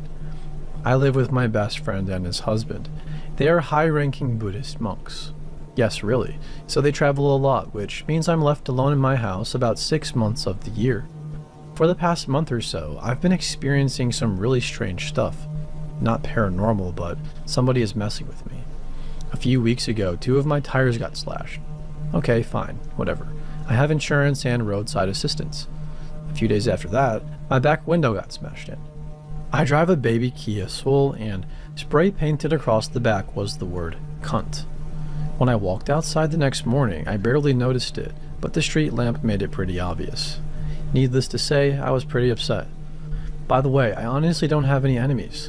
I have like maybe 5 or 6 friends that I hang out with on a weekly or bi-weekly basis. Other than that, I'm at work or home. So I went to work that day, smashed back window and all, and worked through the longest day of my life. I work 8 a.m. to 5:30 p.m.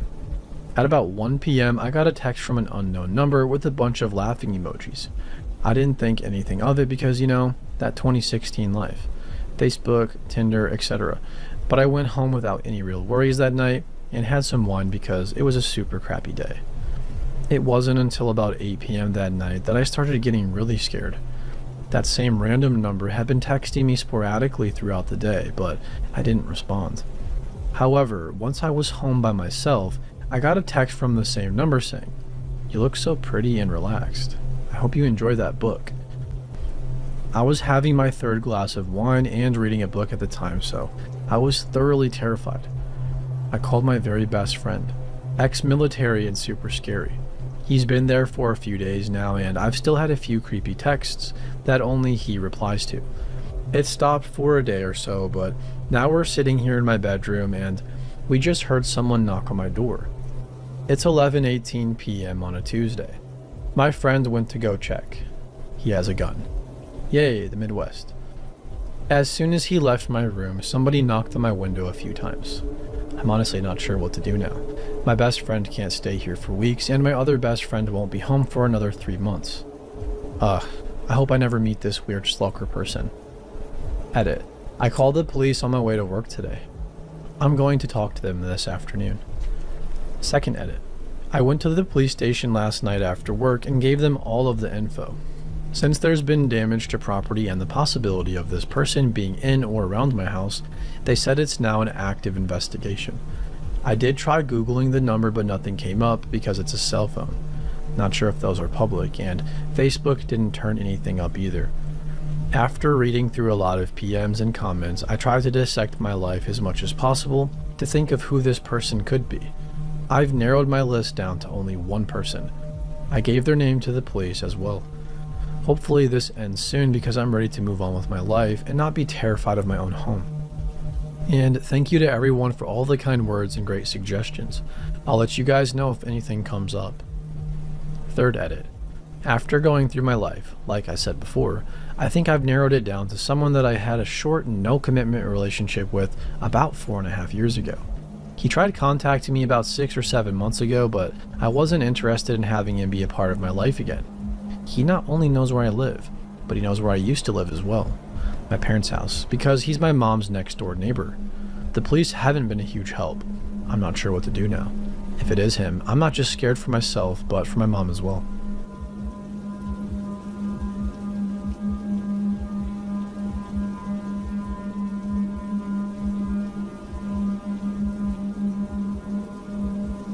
In the late 70s, my mom was in her 20s and living in a brand new apartment complex in Houston, Texas. It was so brand new that the phone service wasn't even fully working yet, and her building was one of the last to get access. My mom had just gotten back from a vacation to Cancun, and so had made a pretty hefty trip to the grocery store to restock her fridge and pantry. It took her several trips to the car and back, with her unlocking and relocking her front door each time she came in or out. During her trips, she noticed that a friend of her neighbor's was waiting outside their door. My mom had seen this man, Sven, and even hung out with him and her neighbors, a young couple, several times. He was Scandinavian, quite striking, and friendly. On her last trip up the stairs, Sven and my mom made eye contact once again, and he asked her, "Are they home?" with a nod to his friend's apartment. My mom replied that she didn't know. Sven explained that the three of them were meant to go to a movie but just assumed they were running late. My mom felt bad for him and said that she would offer for him to use her phone, but the service was out. Instead, she invited him to wait inside her apartment until her neighbors got home. My mom is a cautious woman. Even by her 20s, she had dealt with many creepy encounters. She always locked doors, looked twice, never made herself look timid, and questioned everyone's motives. She thought that she knew Sven well enough to know that he was well-intentioned and harmless. She and Sven entered the apartment, and he made himself comfortable on her couch. My mom went to putting her groceries away and grabbed a can of soda. She called to Sven. "Do you want some Coke?" he replied. "No thanks, I brought my own." My mom peeked around the doorway to see Sven arranging lines of cocaine on her coffee table. She walked out to him and he offered her some. She said a quick, "No thanks," and he told her to suit herself and lowered his face to the table with a rolled up dollar bill to his nose. My mom stood over him, watching in confused disbelief. She came to her senses and told him, "I think you should leave."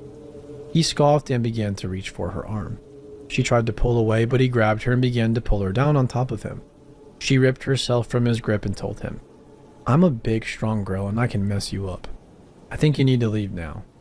He gave her an amused, impressed grin and left her apartment without further trouble. As soon as Sven was gone, my mom locked her door and waited in a state of shock. After several minutes, she looked out of her window to see Sven and his shiny Excalibur parked perpendicular behind the car, effectively blocking her from leaving. Panic set in. Her phone was out. Everyone in her family and group of friends knew this. They wouldn't know to be worried when they didn't hear from her. She had no way of contacting anyone or leaving for help without Sven noticing. She waited for nearly half an hour, staring out the window to keep an eye on Sven. Suddenly, he pulled away. My mom had her purse and keys ready and bolted out the door, ran down the stairs and jumped in her car, locking the door instantly. She thought she was home free, but as she looked in her rearview mirror to reverse, she saw the Excalibur parked behind her again, blocking her from leaving. Horror filled her as she realized that he had just circled the complex in hopes of this very thing happening. He grinned at her from his window as she struggled with what to do. She put her car in reverse, but he didn't budge. He just smiled even more, laughing to himself. Then my mom realized that this Excalibur he was driving was worth a whole lot more than her beat-up car. She smiled back at Sven as she slammed the gas pedal, throttling her car backward as fast as it would go. Sven, fearing the damage that would come to his car, pulled out of the way quickly, leaving room for my mom to escape. My mom pulled out of the complex. Sven followed. She got into Highway 59, a very busy freeway that went through the most populous parts of town. Still followed. He was close behind her, swerving and changing lanes when she did. Up ahead, my mom saw traffic. She swerved in front of a car that had been braking for it. And Sven got left behind.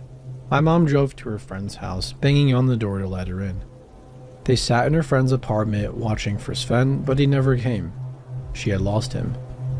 When my mom told friends and family this tale, they thought she was overreacting and embellishing the story.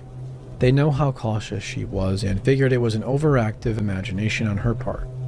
Nobody believed her fully until a few months later when, looking at a magazine rack, my mom saw Sven's face on the cover of Houston City magazine. She snatched it up and read the story. Sven, who worked at the notorious Screw magazine, had been arrested for assaulting multiple women. He would overpower them when they were in vulnerable positions, tie them up, and do a lot of bad things to them, such as urinating on them, while doing all kinds of other demeaning, humiliating acts on them. He was only convicted of assaulting 2 of them, but there were other victims whose cases just didn't have enough proof.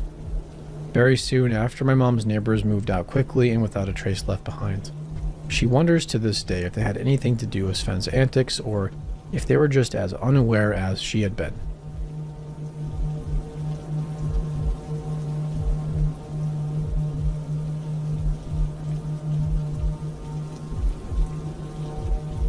I was 14 years old and embracing rebellion against my parents, administrators, and anyone else who tried to stand in my way. A year earlier, I was arrested at school for possession of marijuana, and I was forced to attend court-ordered NA, along with other rehab counseling. My mom had dropped me off in a sketchy area of town for my weekly meeting that lasted from 8 to 10 p.m. It was summertime, so the sun had set before I got out. The NA meeting was hosted in a halfway house, on a block that had been pretty much occupied by nothing but other halfway houses. My mother was unaware of this at the time. The guys in my NA group were amazing. They had been through a lot and came out on the other side. They listened to me, understood me, gave me advice that I would cherish for years to come, and eventually protected me from grave danger. The house my NA meeting was located in happened to be on a one-way street with no street parking.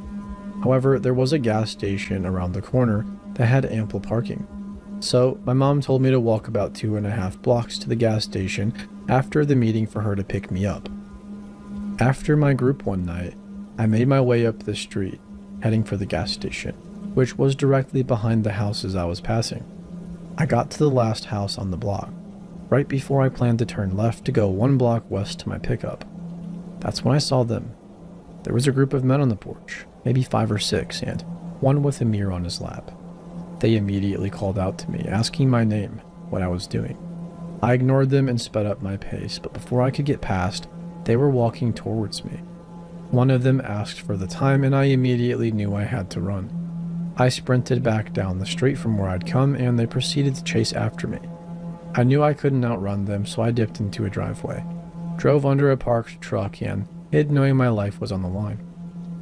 They followed me within inches of where I hid. I could hear them saying, "Where the heck did she go? Find her." I trembled, lying on my belly underneath the truck, waiting for someone to drag me out by my ankles.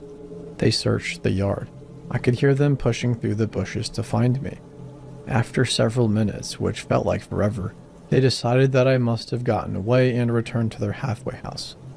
I slid out from under the truck and climbed a fence that separated the property I was on from the house my meeting was in.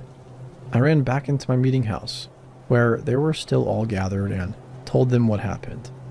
I wish I could still remember their names, but I will never forget the way they comforted me and the protective nature they displayed. As soon as I told them what happened, several of them stood up and took action. I don't know what they did, but I was chaperoned by the few guys that stayed behind back to the gas station where my mother was waiting anxiously. We told her this scenario, and she took me to the police station to make a report. We never heard if any legal action was taken, but I have no doubt that my NA boys unleashed a furious vengeance on those weirdos. I wish I could have spent more time with them.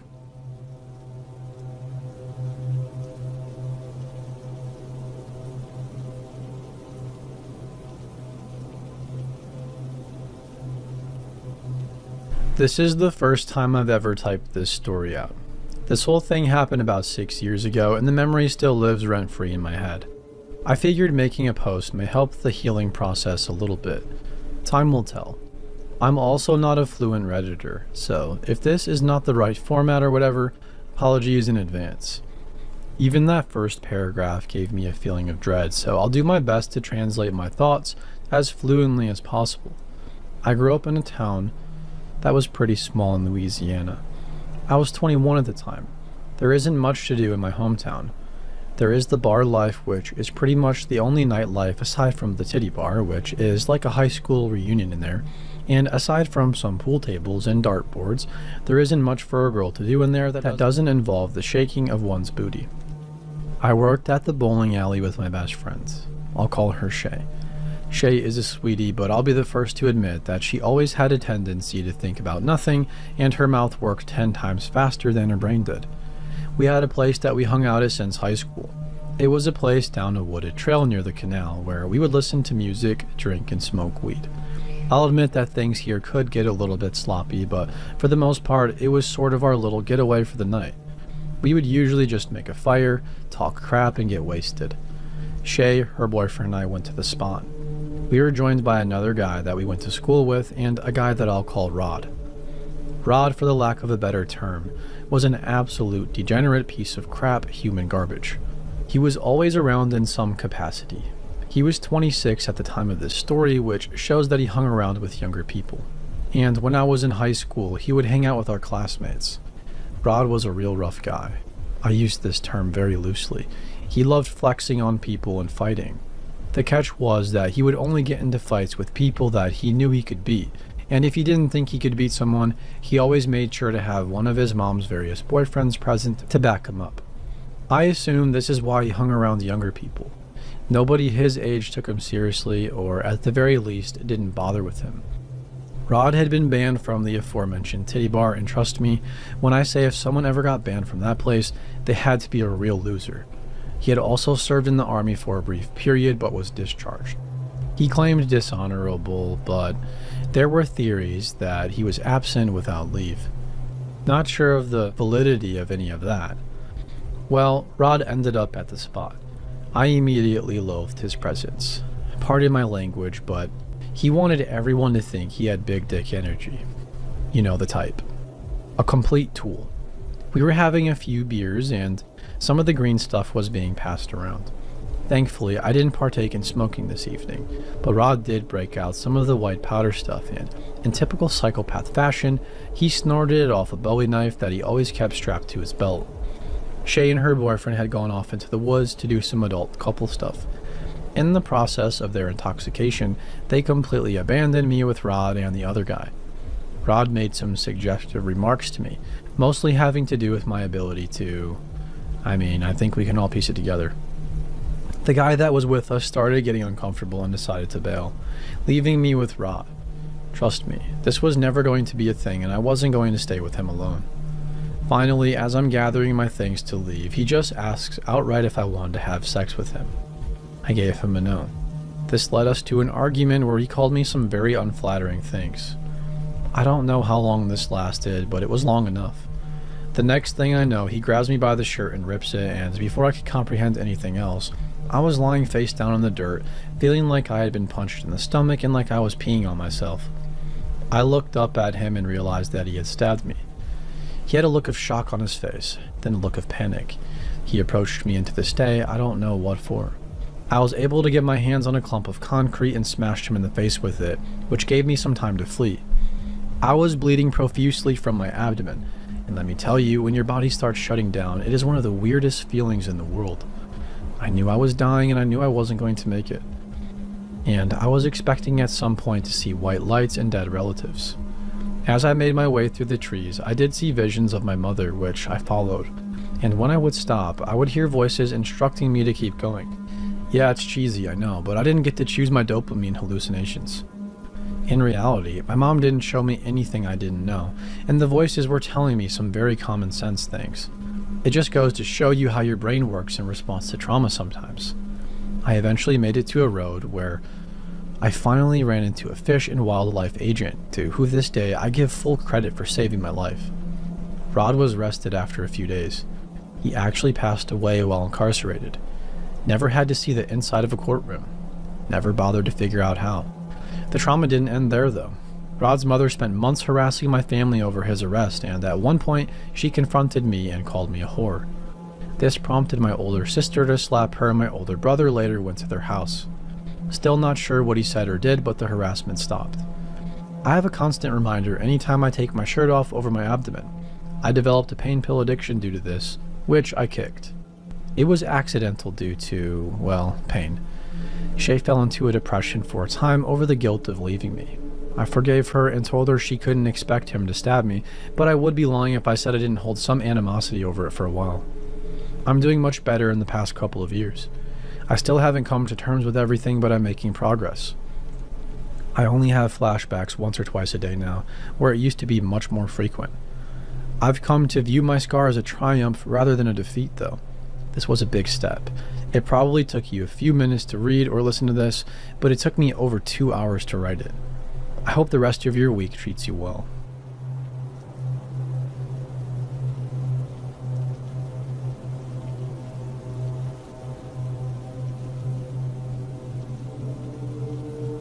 This little encounter occurred a few years ago when I was maybe 15 or 16. I'm 18 now. A few friends and I decided to take a hike of sorts through the desert behind my friend's house to visit a nearby cemetery. We timed our trip poorly because once we reached the cemetery, the sun was setting and it was getting pretty dark.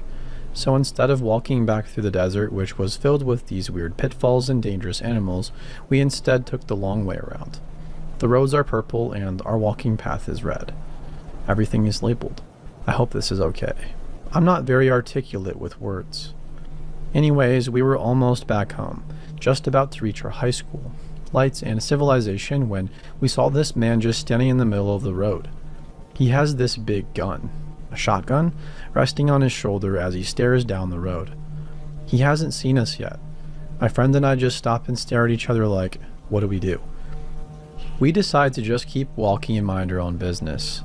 The man hears us and spins around, now staring at us. We do the whole deer in headlights thing until the man starts to just freaking laugh. Terrified, we bolt. Adrenaline was pumping through my body faster than my blood was. That man tried to run after us for a bit, but didn't keep up. The next day, I was at my same friend's house when sirens started to blare throughout the entire neighborhood. Apparently, someone with a gun had been running around and attacked someone. Not with the gun, but still cops were called and somebody was taken in. I have no idea if it was the same man or a scary coincidence, but manic laughing gun enthusiast who may or may not have followed us home, let's not meet again.